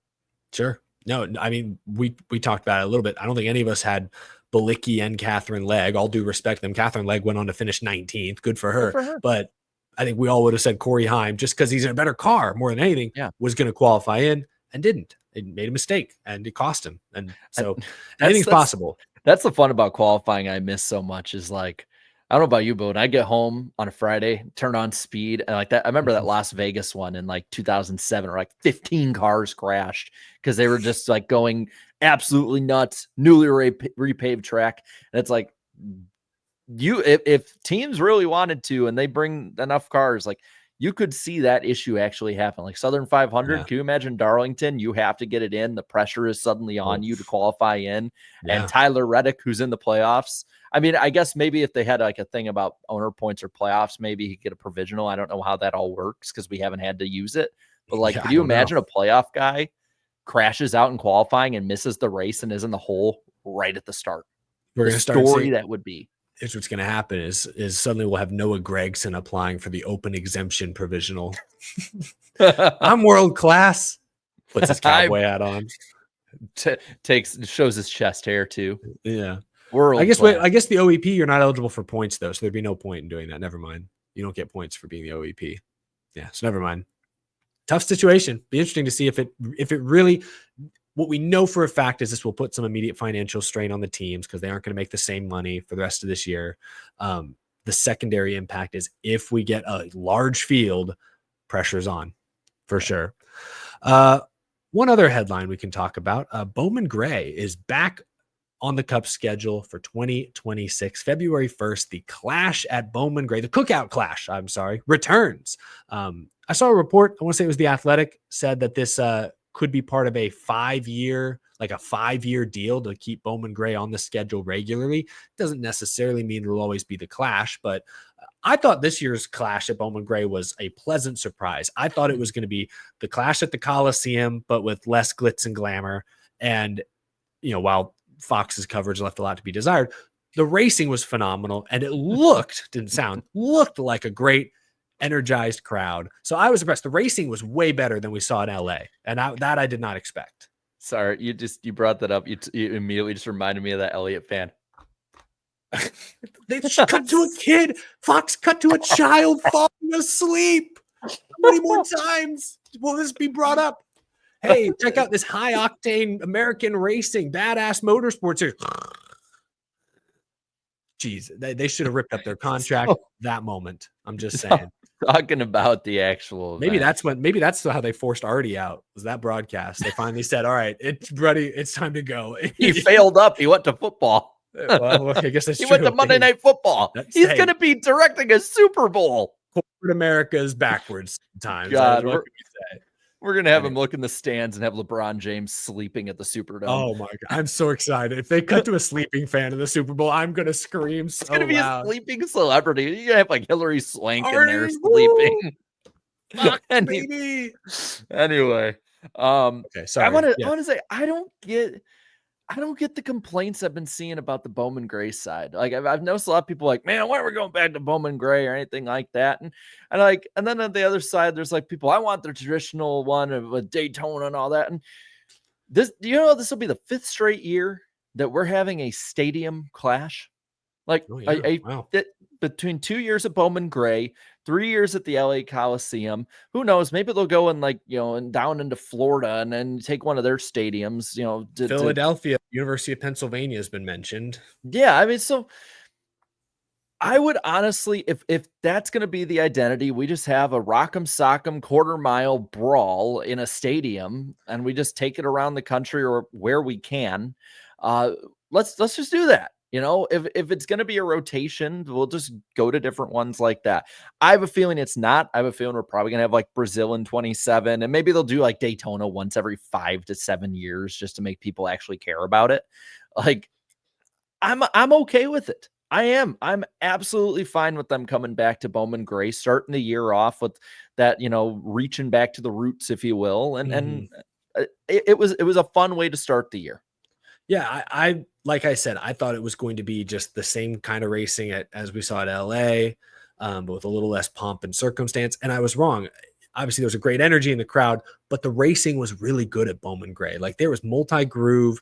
You had Hamlin versus Elliott, 2 of the best short trackers in the business, going head to head, wheel to wheel, side by side. Like it was better racing than we saw in LA the last 3 years. So that's why I'm happy to see Bowman Gray back for another year. Yeah, long term, I think you need to experiment with this slot on the schedule. Maybe Bowman Gray gets an all-star date one of these years. I don't know, but I'm kind of with you. Whether it's Brazil, although based on how some in the industry handled Mexico City, I'm not sure we're ready to go to Brazil just don't bring yet. the spotters this time. Might make a fool of ourselves in Brazil. I don't know, But I bet if it's other places in the country, the Philadelphia stuff, if it's another football stadium somewhere, like I like the idea because you have the whole offseason build up to it.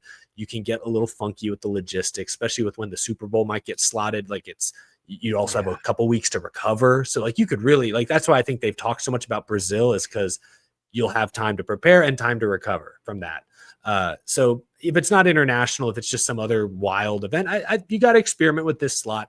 But I am happy that it's Bowman Gray for a second year, because the first year went really, really well. It was like just actually a good race, not a gimmick, not just a show. It was a really good race. So I think they earned a second try. Well, and even if you look at just beforehand too, you had Ty Gibbs took flight early on when he basically ran up onto another car. Yep. Yeah. No. So it had some fireworks, no doubt, on track, off track, all that good stuff. And remember that promo NASCAR did for it, where it was like Christopher Bell and he like roared and like got all distorted or whatever, and they that was like the start of that trend. Like, I'm cool with it. Maybe if this year sucks, yeah, sure, move on. But I don't see the issue. Yeah, no, no reason to get up in arms about it. Again, good mix of grassroots tracks like Wilkesboro, Bowman Gray, Rockingham on the Xfinity and truck side coming back to the schedule. Then you can get funky with San Diego and Chicago and so on and so forth. Well, Jared, our fun segment. The whole show's a fun segment. Come on, let's be having fun.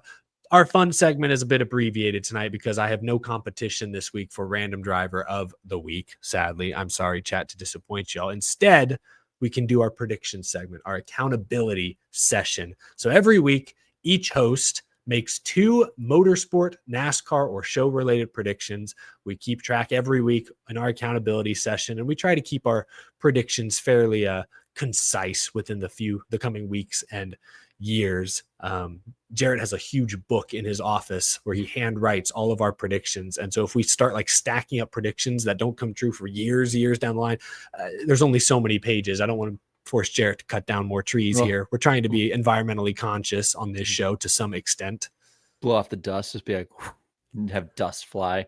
I wrote this 7 years ago and it finally came true. 4 score and 7 years ago. Yeah. The book. Jared, look at you. 1 for 2. Yeah, I said SVG would win multiple cup races this year. That's probably a layup, but you never knew. I also said there'd be a Derek Rose interview on TNT's broadcast, and that was the least of their issues. How did I do? I'm scared.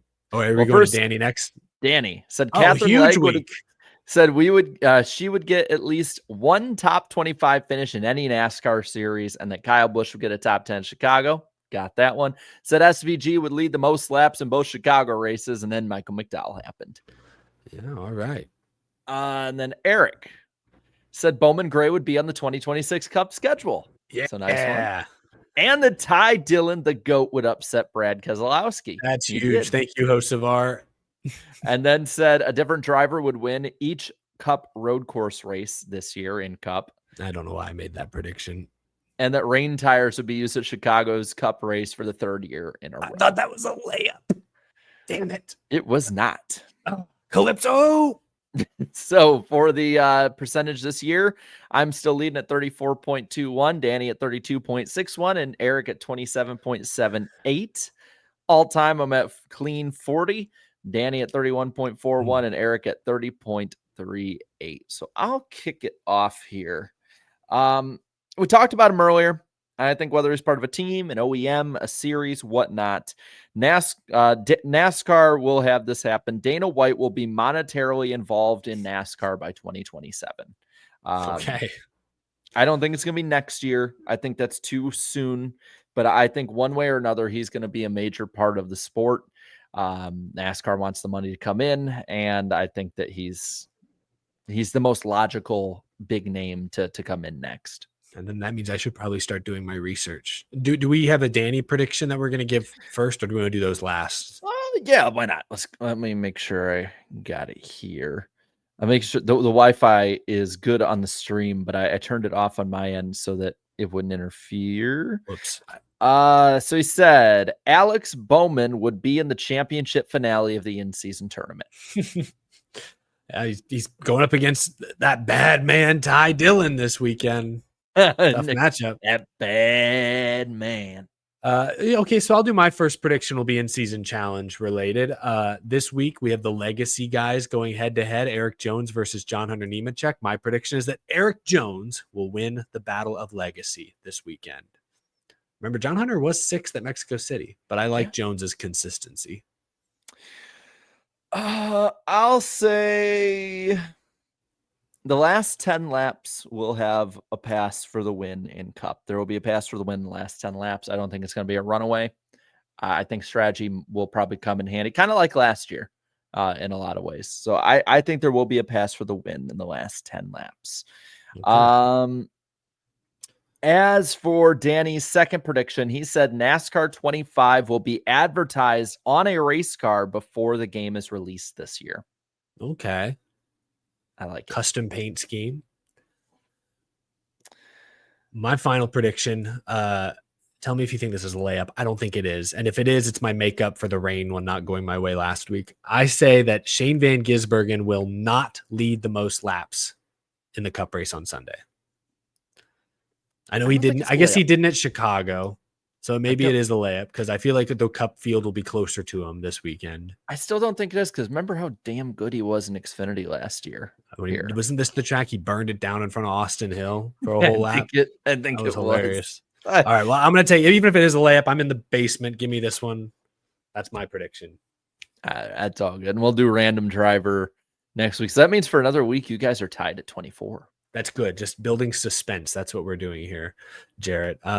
So sorry, chat. No random driver of the week. I know, very disappointing. But we do get to talk Sonoma Raceway, our Sonoma weekend preview as the Fantasy League standings scroll beneath us here. Catherine Legg is back. She's in the 78 this weekend at Sonoma. Marty Smith, you seen it? This has been named the Grand Marshal for the Xfinity Series race, I believe. I think I saw he was like crowdsourcing on socials, like, hey, what's my strat here? How should I do this? How high do you want me to be? Good stuff. I think you'll have some fun with it. It's a doubleheader out in Sonoma. Trucks off for another week. The Xfinity race is the Pit Boss / Food Max 250. They're just making these names worse and worse every week. I'm surprised there's not an available at Walmart mixed in there. It's a 79 lap race. Stage breakdown is 20, 25, 34. Starts at 4:30 p.m. Eastern time Saturday on the CW and PRN. Weather, it's California, baby. 80 degrees, sunny. 5% chance of rain. Might be like one little cloud somewhere in the corner. No big deal. Shane Van Gisbergen is the defending Sonoma Xfinity winner. And then we have the Cup race. This one's also got a slash, I guess, but this one's been like this for a long time, so it's accepted at this point. The Toyota Save Mart 350. Toyota / Save Mart 350. It's 110 laps, 25, 30, 55 laps are the stage breakdown. It is Sunday at 3:30 p.m. Eastern time on TNT, HBO Max, PRN, and once again, it'll be low 80s and sunny. Kyle Larson is the defending Sonoma race winner. I don't know who your picks are going to be, but can you believe I was looking at numbers the other day? Kyle Larson has 5 Sonoma pole awards. 3 of them came at Chip Ganassi. I forget how good he is in his home state of California. Let's take a look at the pick points. Chat has the lead, 313 points. They swept the weekend. You know, I'm just going to say it. Maybe I sound like sour grapes here. Little luck involved that they happened to get the first pick ahead of Chicago with SVG running both races. I'm sorry. A monkey could have made that pick and swept the weekend. I'm just saying, chat, let's be real. Chat has the lead though. Huge points week for chat. Jared is 8 points back in second. I've fallen to third. Damn, 9 points back. Danny all the way down in Jamaica this week, minus 21 points. He had McDowell in the lead when it happened. Hey, I will shout out the entire NWP, including the chat here. We picked the first, second, and third place finishers, and then Danny picked the guy who led the most laps. So like we kind of nailed it with predictions this last week. Let's see if we can do it for Sonoma. Do you notice every week we post them on Twitter and everyone goes, wow, you guys are so off. Why didn't you pick this person? And then every week we get first, second, and a lot of times third. And then somebody who's like in the top 10 leads a ton of laps. It's almost like all of us in the chat combined all know what the hell we're talking about. But yep. It's almost like we do a little bit of research, you know?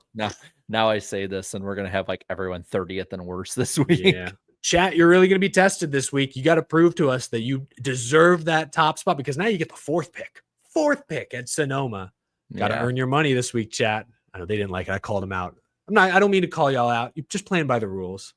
But a monkey could have made that pick. Just saying. I'm pretty sure that corgi on TikTok that hits like the ball into little baskets to make sports predictions. I'm pretty sure that corgi would have picked Shane Van Gisbergen to sweep the weekend. So congratulations, chat. Congratulations. Am I laying it on too thick, Jarrett? Am I laying it on too thick? They you can be honest with me. They deserve it. I don't trash talk very often. I'm learning how to trash talk slowly but surely, dipping my feet into the kiddie pool here. Yeah, we'll go in order. I guess Danny, who's not here, has his Xfinity Series pick on standby. I imagine who it's going to be. Jarrett, who did Danny pick to win the Xfinity race? I sound like 90s radio. You ought to know. It was SVG. Nice. All right. Figures. A monkey. What did I say? That's it. We're calling Danny now. I'm just saying it's not easy to pick SVG. Oh man. So who do you got? You're second now. Oh shoot. I'm second now. All right. Well, I'll take Connor Zilic. A monkey could make that pick too. Oh God. SVG, then Connor Zilic. Give me Zilly. Zillbilly. I'm a Zillbilly for the week. All right, I'll go with the guy that has to be picked every week. It's contractually obligated. Somebody has to pick Allgaier. Oh, I'm a little surprised. That's actually okay. All right. Chat, who you guys got? Hill? Catherine Legg? Oh. I think they're going Hill. I see like a few 41s and double zeros, but there's a lot. That's a lot of 21s. Now there's a lot of 21s. So that's who I had third on my list. I had the big bully in third on my list. Just had a great weekend at Chicago. He's good. I don't know if I'd take him to win. I could see Allgaier like actually pulling through there. Interesting. All right. Well, chat, that's not a bad pick for y'all this week, chat. Danny didn't give Sucker dark horse picks, so you got to lead off on those ones. Oh, okay. Suck pick for the cup race. Now we're talking Sunday. Suck pick for Sunday. I'll go Brad Keselowski. I think his comments, we have too many road courses, just putting bad energy into the world. And I don't think Sonoma is going to take too kindly to that. Something's going to go wrong. I'll keep going with the bad energy at the end of Chicago and go Bubba Wallace. Chat, what do you guys think? I guess we can overlap here. Oh, they're also going Bubba or Keselowski? Or I think you're going Brad. Yeah. Some Hamlins mixed in there. Yeah, a few others. Okay, interesting. What about dark horse? Did Danny give a dark horse or no? Nah. I'm debating if I want to make this my dark horse. I'm not going to pick. I might pick him to win. I can't make him my dark horse. I might pick this guy to win, so I can't do that. My dark horse pick is going to be Alexander Bowman. I like it. I'm going to go with... He's not beating Ty Dillon, though. Ty Dillon's their win pick. Shit, I contradicted myself. He's not beating Ty Dillon. I'm gonna go Priest on this one. That's a good one. I like what that team's doing right now. All right, chat seems to be going Michael McDowell. I feel like McDowell could be a win pick. Just saying, chat. That one surprises me. Yeah, careful. You just took a big name off the board. Just saying. All right, they're going McDowell. That I mean, it is a good underdog pick, but it might be a better win pick. Just saying. All right, Jarrett. That time of the show, who is going to win the Toyota Save Mart 350? You know, as title sponsorships go, the Toyota Save Mart 350 has to be one of the longest running race names in the sport, right? I think, what was it, 07, 08? Because it was Dodge Save Mart 350 for a while. Oh, yeah. I forgot Save about Mart. that. Save Mart. Save money, save Mart. I don't know what their slogan is. It must be a California thing. I've never heard of it. So, I think so. Anyway, so Danny, who does he got? Who does he have winning? You ought to know it's SVG. A monkey. A monkey. What a brilliant pick by Danny there. God. A no-brainer. That's the definition. Picking SVG at road courses, the definition of a no-brainer. No, I think it's going to be tight this week. I think Chicago SVG was the clear favorite. Here, I think it's a little tougher. So I did have SVG number one on my board, but I was torn between three guys. So I feel like I got to flip a coin. I just watched the Dark Knight the other night with Amelia, and Harvey Dent's all he's flipping the coins and putting fate in chaos. Yes. Screw it. I'll go Chris Buescher. God damn it! Oh, that was yours. That was gonna be mine. Oh man. We're all part of the same hive mind. Damn. All right. I got Chris Buescher. Dang. Now I'm curious who your pick's gonna be. Oh man. Now I actually have to like think harder on it. Yeah, you didn't expect that. I was like, you're saying 3, and I'm like, I'm gonna flip a coin. I'm like, oh, please flip to somebody that's not on my list. I thought about making Buescher my underdog pick, but that's why I was like, I'm not gonna waste it because I think I'm gonna pick him to win. That's who I thought you were talking about. And I'm like, shit. All right. I'm not big for back-to-backs, but I'll stay in the same team. I'm gonna go Chase Elliott. I'm a believer. Okay. That's not a bad pick. I consider him. Chat, I think they might be going Larson, Reddick. It's all over the place a little bit. Yeah. I don't know. There's some 10s for Ty Dillon. Hey, we're believers on this show. I see a lot of Reddicks coming in, but I feel like I might still have to pull between Reddick and Larson at the very least. Maybe it's my bad vision. Have I seen 8s in there? I have seen a few 8s. I wasn't sure if it was enough to get on the poll, but I wouldn't pull say it's enough. Nah, just 45 and 5. I'll be fair to him. All right. We'll run a poll for about like 10, 15 seconds, y'all. So be quick. Get your votes in. No longer need to type in the chat. You just need to press a big friendly button. Now, if you're driving, if you're operating heavy machinery while listening, please do not try to vote. You're just at the mercy of who everybody else votes for. Safety first, of course. I'll give it a few more seconds. We got over 100 votes in already. He's 20, 30. He's got nothing but daylight. It's getting pretty close, but it's not that close. It's going to be Kyle Larson. Kyle Larson won this race a year ago. And now you know exactly what's going to happen when we post it on Twitter on Sunday. Why do you guys keep picking the Hendrick drivers? Hendrick isn't that good. Oh, wait. Oh, what the man. Steve Irwin just jumped into the chat. What's going on here? Hey, we Irie in Jamaica, man. How are you? How's it going? He was going to work on that. I didn't know if this was actually going to work or not. The Wi-Fi's not the greatest here. You look clear to me. You sound good.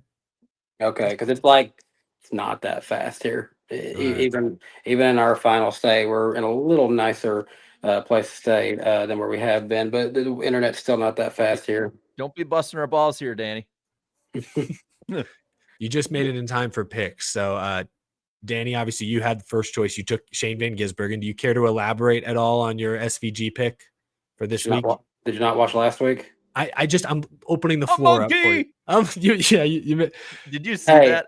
Hey, I will say I met someone faster than SVG this week. I met Usain Bolt in Jamaica. But the real question is he faster than Xfinity Internet? Definitely faster than Jamaica Internet. Well, did you see what Eric was saying though? Every time I said you were picking SVG. No, I sadly I didn't get to say the earlier part. We were having dinner. Earlier is like a monkey could have picked like the one the chat picked last week, and then every time you picked SVG, just go a monkey. now watch. I have him this week, and everything's gonna go wrong. It's going to be closer this week than it was at Chicago. I think the cup rate. I guess SVG's a cup regular now, but like the traditional cup guys, I think will probably be closer, a little more competitive. I mean, it's still a good pick. I had SVG first on my board. I ended up taking Chris Buescher, which forced Jarrett to take Chase Elliott, and the chat wound up with Kyle Larson. So how did random driver go? We did not do it. I mean, do you think the internet's good enough to do it? I have clues I prepared. I'm hanging in right now. Oh gosh. All right, chat. Let's do it. Danny's here. We got do it at the wire. Danny coming in. And here's the best part. I definitely cannot see the chat. So nice. That's right. All right. Where did I put it? Here we go. All right.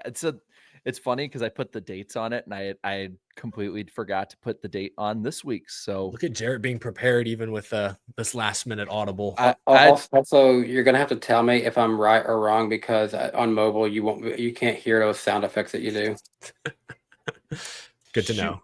All right. Well, don't worry. They actually updated StreamYard, so I'm learning it as we go too. All right. So we are tied 24 all in this thing. This is huge. This is an international edition of Random Driver of the Week.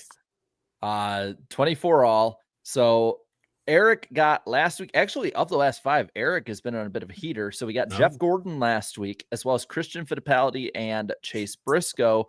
Danny had the 2 weeks in between of Bobby Dale Earnhardt and Angela Ruck. So, all right.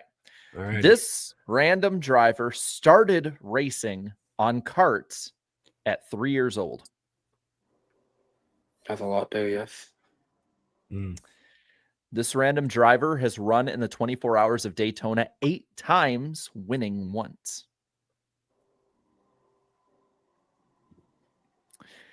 This random driver has 97,000 Instagram followers and posts there often, but has 165,000 on X and hasn't posted there since February of 2024. I'm just going to throw out a guess. Jamie McMurray. Jamie McMurray is wrong. Okay. They could hear it. You could. That's a yes. Can Good I guess. throw one out? I don't think he has. Actually, I'm not going to throw it out. There's no way he has this many followers. Never mind. I'm not even going to throw it out there. I knew McMurray being with Ganassi. I think he won it once, but I couldn't remember how many times he won it. That was actually a good guess. I have no clue about his social following either. Here's how I'm going to remember, or here's how I'm going to see if you guys remember stories we've talked about in this show years ago. This random driver had a viral story of being robbed at gunpoint at a Taco Bell. I don't remember this. What the heck? I feel like I should know this, but I don't. Well, this isn't because anyone got it right, but By the way, sorry. Are you guys hearing the background here? Because I'm hearing like nothing but Jamaican drums to my left. I just hope you guys are not hearing that. You're not. Wish I was, honestly. That sounds fun. Yo quiero Taco Bell. This random driver's NASCAR career actually ended, though, due to lack of sponsorship. That's what's sad. Should have been more active on Twitter. This random driver's racing career as a whole, though, ended for a little bit less fun reason due to having 2 spinal fractures. Suffered in racing accidents or just in racing? Oh, man. Okay. Shoot. I'm way off. This random driver made a total of 29 total NASCAR starts. Oh, my gosh. Okay. Oh, that throws out one idea I had. Do you want the breakdown of those starts? Like per series? Sure. 10 in Cup, 18 in Xfinity, 1 in Trucks. So this must have been a really good, is this like a road course ringer? That's what I'm thinking. That's what I'm trying to think of right now. It would be fitting for Sonoma. Oh gosh, it's a technical guy in the chat, so I got to probably forget his name. This random driver's best Cup finish was 22nd at Martinsville. Oh. Not a road course. Not a road course, no. Hmm. But best Xfinity finish was 5th at Watkins Glen. Now that's more like it. Yeah. This random driver actually in a Graham Bensinger interview, if you've seen those ones, said that they preferred the Nationwide cars over the Cup cars. I'll throw out a random name. Jacques Villeneuve. Jacques Villeneuve is wrong. Dang it. I was thinking about that one.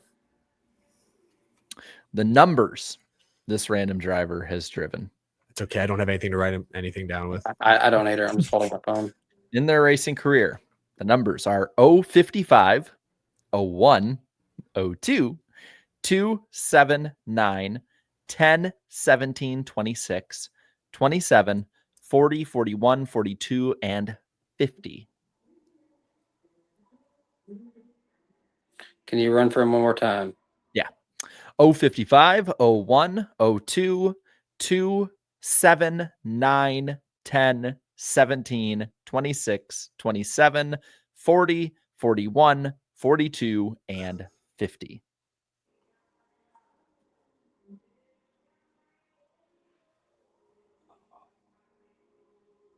I have no idea. Do you want the OEMs this driver has driven in his career? Mm-hmm. Sure. Again, total career here. Dodge, Ford, Pontiac, Honda, Lexus, BMW, Acura, and Mercedes. This is a sports car racer. Potentially. This random driver has been in the movies. Driven and Turbo. Driven and Turbo. Turbo was like an IndyCar movie, though, right? Yeah, I think it was Indy Ooh. 500, right? Ooh, I never saw it. So was Dario Franchitti. Dario Franchitti. Correct. Oh, you got it right. Whoa. Whoa. I couldn't remember how many NASCAR starts he had, but no, that makes sense. I forgot. I wasn't even on my radar. I was just about to get to the fact that he's from Scotland. That might have helped. The That- IndyCar movies kind of gave it away to me, though. I think that You're made more welcome. sense. That's what I like to do. I like to think out loud. It's my. I should mute my mic when I do that. Thank you, Eric. You're welcome. Danny It's takes okay. the I don't think lead. I would. I'm very unfamiliar with Frankitti's NASCAR career. I probably wouldn't have gotten that. Maybe Popped I it. would. Popped in from Jamaica just in time to keep the one thing I'm good at. A monkey. So Bested by Danny- monkey. I've been beaten by monkeys 2 weeks in a row. Not you, Danny. Danny, The chat. 25-24. Danny has the lead in random driver. He keeps winning even when he's out of the country. Yep. Insane. Someone take his clutch. passport. He's not allowed back. That was clutch, I will Literally- say. Literally got my passport just to beat Eric one time. Brutal. What time? What's times is it in Jamaica? What I don't know what time zone It's Central Time here. Is it really? I thought it would at Yeah. least be like Eastern. No, Wow, no, okay. Jamaica is Central Time. All parts of it.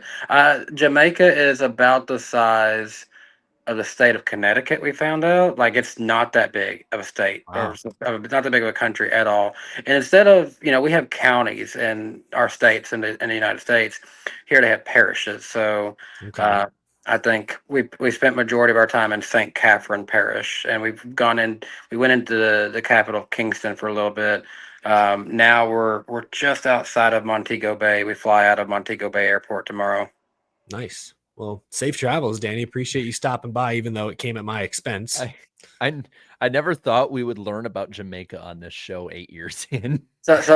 So I came in and y'all hadn't done random driver, and I'm like, teacher, you forgot to assign homework. and Exactly. and the only one mean mugging you is Eric. Danny's that kid who's ruining the curve for everybody else. but no, in all seriousness, this has been a good trip. We all, me and a group of people we go to church with, before going on this trip, they were just random faces in the church crowd. Now got to know a lot of good people from our church here, and it's been a good time. So I've enjoyed it. I hope the show was good without me. I didn't get a chance to see it, but No, it's been good, but it's never the same without you. So we'll get you back in here full time next week. We're on Jarrett's channel next week, and then Danny, you'll be hosting yes, after that. So. and then the next weekend I will be going to Dover. I'll be at Dover for Sunday, not on Saturday, but for Sunday. Awesome, good stuff. Well, I guess Danny, appreciate you jumping in here, saying hi to everyone. Everyone in the chat lit up when you rejoined the call here, and safe travels tomorrow, man. Yeah, I'll probably get off here because I'm not going to hold the phone throughout all the super chats. I was gonna say that It's might, going to that be might starting drag. to shake. Guys, can we wrap this up? please? It's been 74 years. All right, man. You have safe travels, and let everyone know we said hi. All right, bye-bye. Later, man. Adios. I forgot to. Oh, I should have told him to say hi to Usain Bolt for us. And ask, are you faster than Xfinity Internet? His PR rep would probably appreciate that.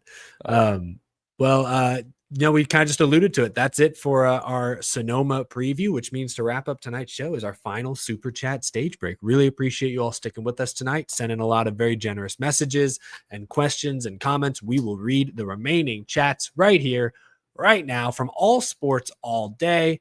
Said, if they don't return next year, I don't want another street race next year. Chicago is special, and I don't want a street race to just take up space, make it important, and not a space filler like San Diego will be.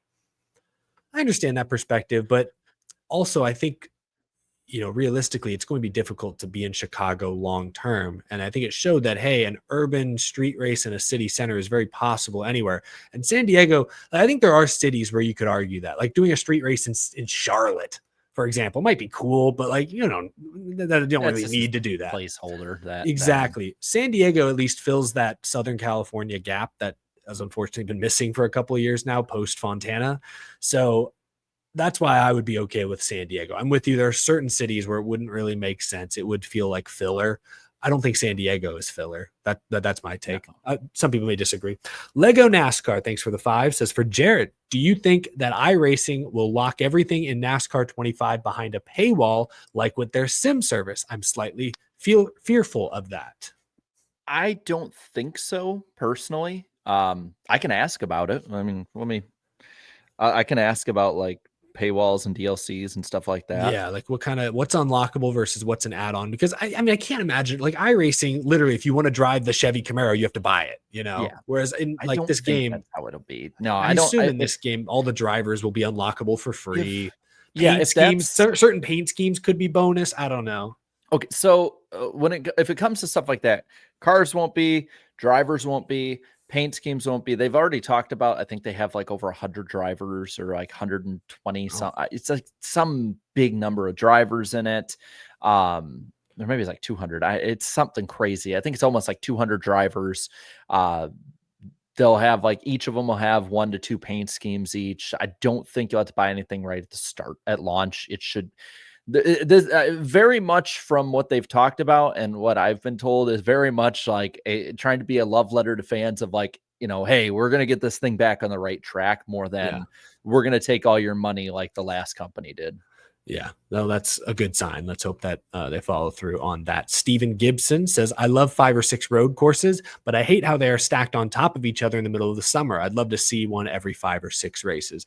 I could agree there. I think some of it's just geographically, it's tough. Where can you put Sonoma? Where can you put, yes, you could put Sonoma in the spring, get our first green Sonoma track, but Chicago, you're kind of limited. Like there's so many tracks in the South, but you can't race in the South all summer long. That's just brutal for the fans and the drivers. So that makes it a little tricky, but I agree. It'd be nice if we didn't stack them up on top of each other quite like this. From Jason Carney, curious, do you think Larson or Elliott leave Hendrick when their contracts are up? Larson is through 26, Elliott 27. I still think Bowman gets re-signed because he makes a lot less money than Chase and Kyle. That's true. His contract is probably less cumbersome than 2 champions. I don't see Larson going anywhere. You don't let drivers like them go. No, not if you can't. And if you're Larson or Elliott, where are you going to go that's better than Hendrick? Well, but even for Hendrick too, I mean, Elliott's lesser I don't think is at the level Larson is now. Like if you asked me in 21, early 22, I'd say yeah. But like Elliott is still like an A- driver. Kyle Larson's a blue chipper. You don't let Kyle Larson go ever.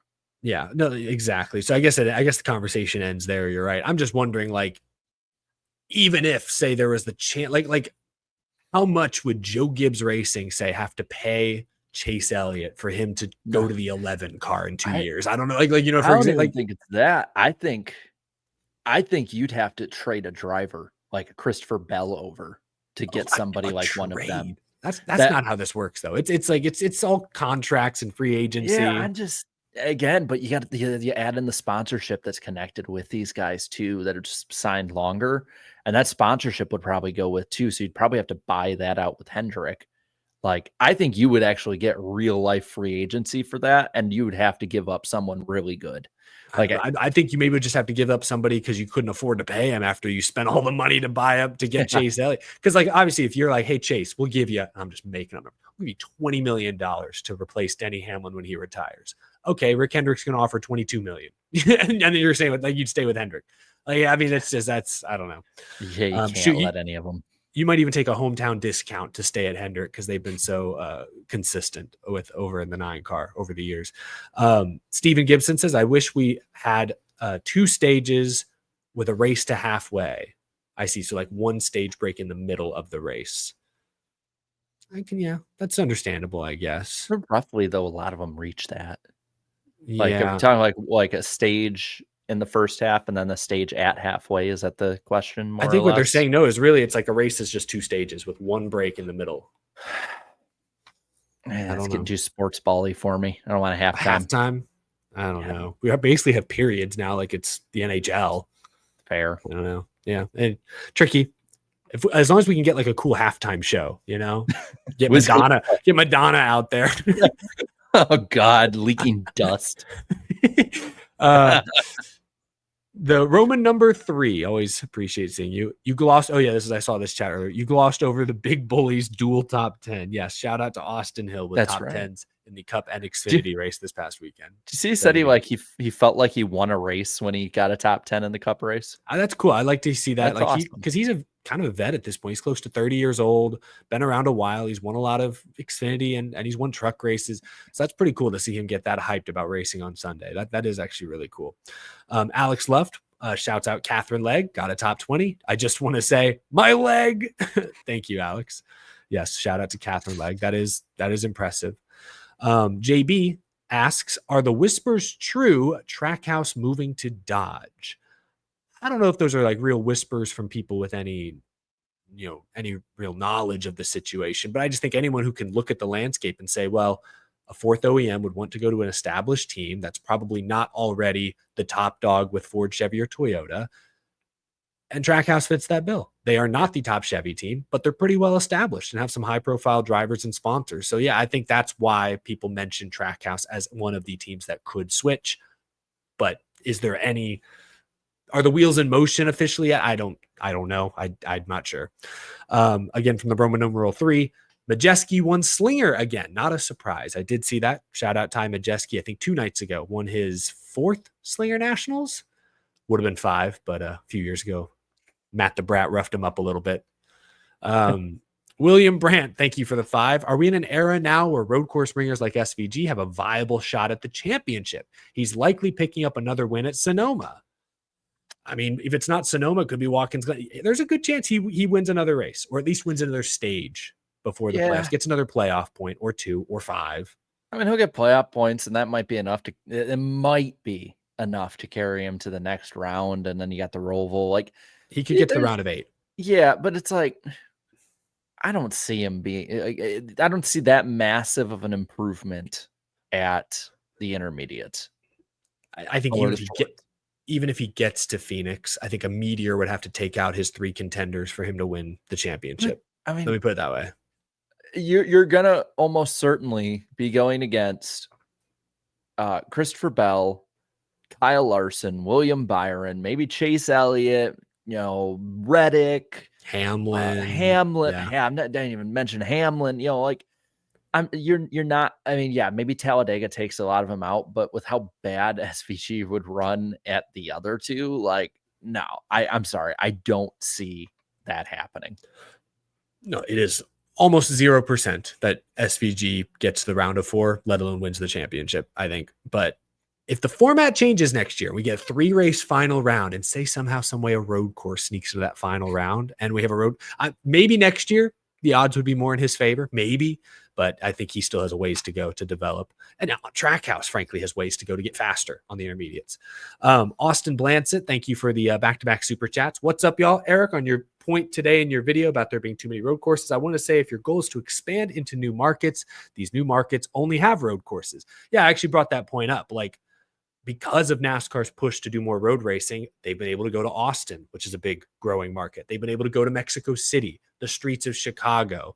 Like, there is no oval in downtown Chicago. You got to go to Joliet. There's no oval in Austin. There's no oval. I mean, maybe there's an oval somewhere near Mexico. I'm sure there are ovals somewhere. Actually, I don't know. I think Daniel Suarez, if I recall, did an interview recently where he said there's only like 1 or 2 oval tracks in all of Mexico. So I don't even know. There may not have been an oval to go to in Mexico. So no, I agree with that point. New markets are more accustomed to road racing, gives you more options there. And then Austin says, the following is not a political statement. God forbid you have an opinion about anything political. EVs are worse for the environment than gas cars. I've heard that. I have no idea if it's true. I'm sure it's all a drain on resources. I think a lot of it is like the oils used in the plastics to make a lot of the different things and stuff like that. I don't know the exact numbers, and if I'm not but mistaken, I've heard a lot about that. to power to like generate the electricity. It's not all coming from wind turbines and lot of heat. hydroelectric dams. Yeah, there's no silver bullet that is going to turn the world into a beautiful utopia anytime soon. We Sadly. could have water powered cars, but they'd probably you'd probably choke on your Get some breakfast the next day. Flintstone powered cars. I'll call me old school. Yabba dabba doo. Justin Drake, NASCAR buying the courts to screw teams while looking to possibly penalize the driver, Bowman, for getting his front bumper off. Shocker. Dang. All right. We got some allegedly. This is not me. Justin Drake saying allegedly. Everyone's got a conspiracy theory about something. There we go. From Calypso here. Odds we see a Denny Hamlin 2311 front row alliance at Daytona. Like Hamlin breaks off from Gibbs to help his team cars. I don't think so. He said he would push Bubba. He has said he'd push Bubba to the win past like Ty Gibbs or something. Didn't he say that? Yeah, he did say. But the thing is, he can say that. If he doesn't put it, like, I don't see him putting it in practice. Like, you're really going to piss off the coach, especially if it possibly hurts your championship ambitions. Like, Denny ain't getting younger. Who would you I'll rather believe it face? when I see it. Who do you think is more formidable in the playoffs, Ty Gibbs or Bubba Wallace? Ty Gibbs. I think so too. So that's why I'd push Bubba. I don't know. Anyway. That's to say that either of them make it. No, yeah, there's a great chance they both miss, and I wouldn't pick either to make the Final Four. I'll go that way. Ryan Bocher says, my favorite Sonoma race would have to be 2016. Hard racing between Tony and Denny was awesome to watch, and neither driver got mad. Well, no, because who is Denny going to get mad at? Himself? He threw it away. He threw it away in turn 11 or turn 12. Is that turn 11? What's the hairpin? Is that 11? It's 11, but then they count the corners differently sometimes. It's so stupid. I always call it 11. No, that wasn't good. That was probably the most memorable Sonoma moment in recent years. Suarez winning was cool, I guess. That was 9 years ago. Yeah. That was the same time as that Pete Pistone article that he tweeted out that talked about. Yes, you're right. Road course racing was on the up and up 9 years ago. Rocks Reviews and Reactions says, hey guys, been a while since I got to caught one of these streams live. Well, we're glad you could stop by. It's always good to see you in the chat. Rocks Reviews and Reaction. Thanks for stopping by. Justin Drake again says, Eric thought he made a layup pick for the rain tires, but like a certain Chicago Sky player, you threw a brick, Eric, when you thought you were getting a layup. Are we talking about Sid? I saw there was controversy because she's on the video game cover. Angel Reese is on the WNBA video game cover, and she's obviously popular. Is that the brick edition? It bricks your Xbox if you put it in. It gets you the red ring of death immediately. No. You rebound from the red ring of death. That's the thing. Maybe there's value there. Yeah, that's the thing. I don't watch it just because I think that the NBA is a better product, and all I know is people who do watch it and they tell me all this stuff, and I'm like, oh, that makes sense. I saw the stat line. It was 2 points and 12 rebounds. I'm like, yeah, that's the stats I had when I played basketball, and I sucked at offense. Yeah. Good at defense. My dad has become a mild WNBA fan. We need to get another team in Houston. The Houston Comets won the first 3 or 4 WNBA championships ever, and then they went out of business. We got to bring the Comets back. Come on. And then I'd get invested. Then I'd buy a jersey. And the Astros in the same city, and the Rockets. And the Rockets. Space City, baby. NASA down the road. Yeah. Got character. It's good theming. It's very on brand. Where are we at here? Final few super chats from Alex here. Unrelated to NASCAR, what is the highest mileage car you all have ever seen? I saw a 1998 Land Cruiser last year at 450,000 miles. My car is at almost 220,000. Mine's at 150-ish. No, funny part is I got a rental this past week, Buick Encore, which I will say very good car. Okay, totally nice. would be open for Buick sponsoring me and me getting that car. That would be nice. But I got it out of the lot, and it was 6,000 miles on it, and I was like, this is the least amount of miles I've ever seen in a car I've driven. Yeah, it doesn't. Matt Weaver, NASCAR reporter. Yeah, he has that pickup truck that's got hundreds of thousands of miles on it. He's driven all over the country. I think he's had that I don't know if it's his whole career, but like the majority of his professional career. And like he slept in that thing at different tracks he's covered. Like Dedication. dude, yeah, the dude is the best and one of the nicest people you'll ever meet on top of it too. Yeah. So that might be peak for me. I don't know if I've seen one older.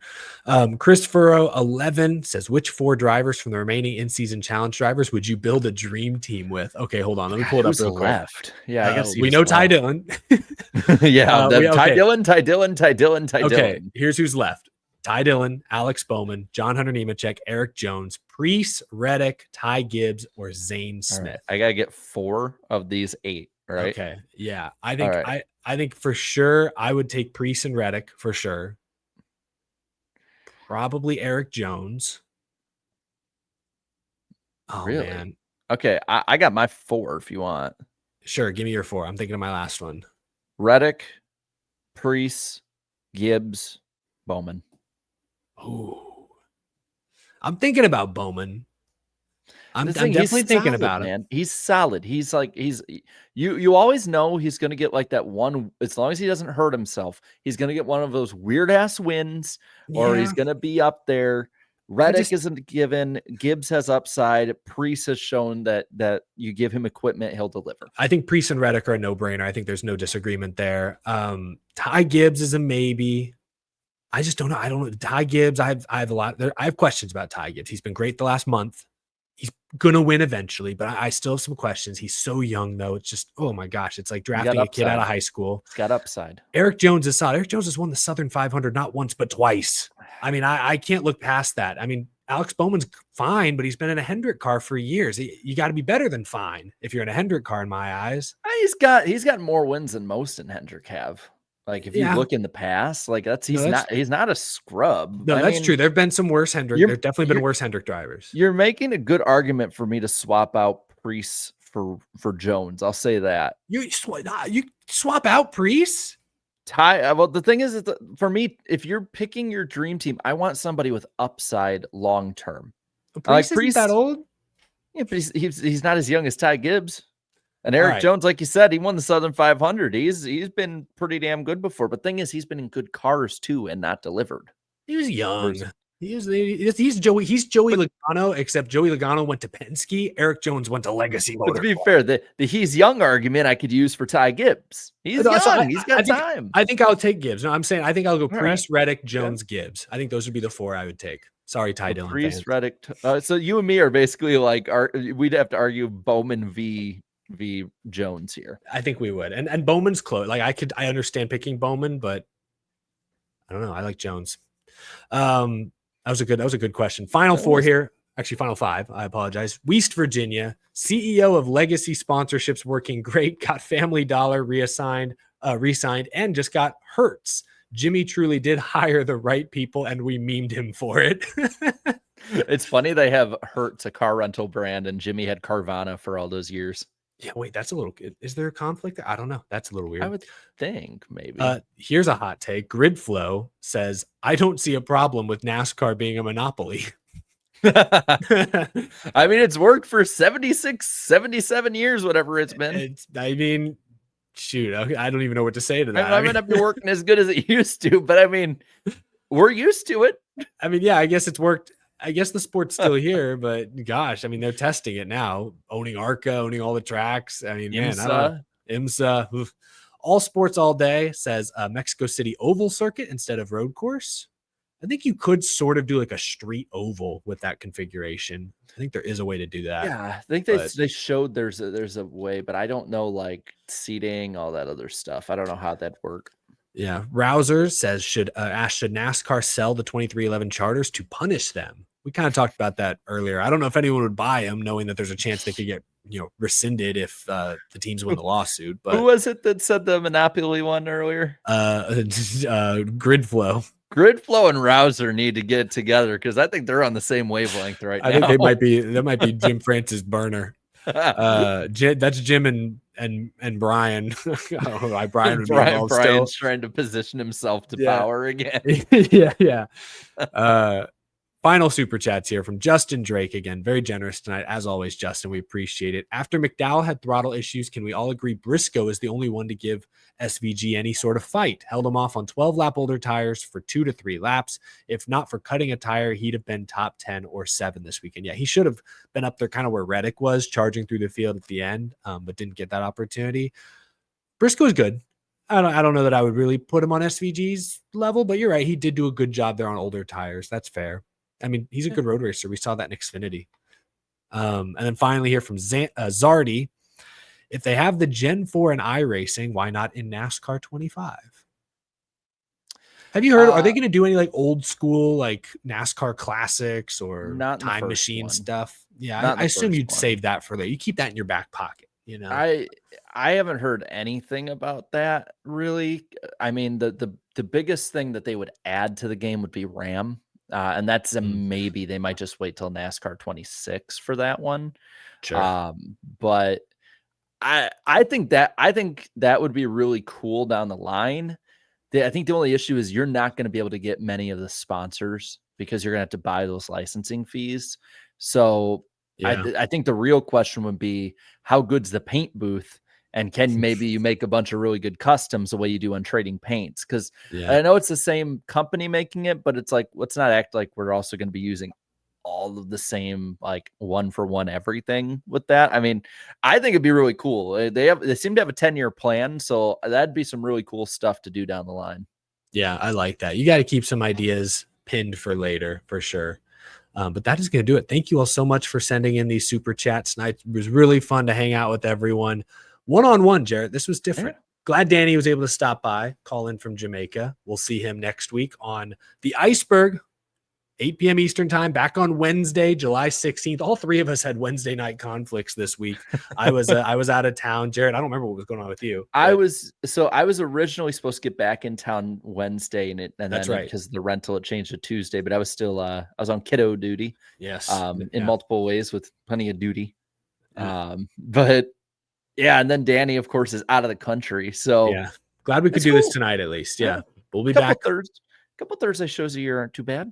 No, keeps us on our toes, keeps you all on your toes. But we'll be back Wednesday, July 16th, 8 p.m. Eastern time on the Iceberg. Thank you all so much for joining us tonight. Really appreciate you stopping by, and we'll see you again next week. Enjoy Sonoma, and we'll talk to you on Wednesday. Bye. Y'all.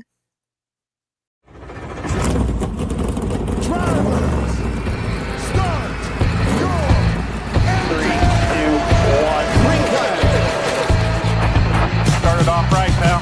Right on, come on. Lead outside. 3 wide. Unbelievable. Great playing. We're going. I like the aggression. Dude, let me drop the great car. You can go tell all those guys up there they can suck it. What we're about to do is not a good idea. All good. What is he doing? You gotta be kidding me.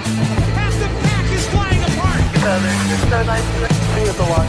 Oh, pack of cars come piling in as well. Jump. Coming the way. Hello. Come back on him. That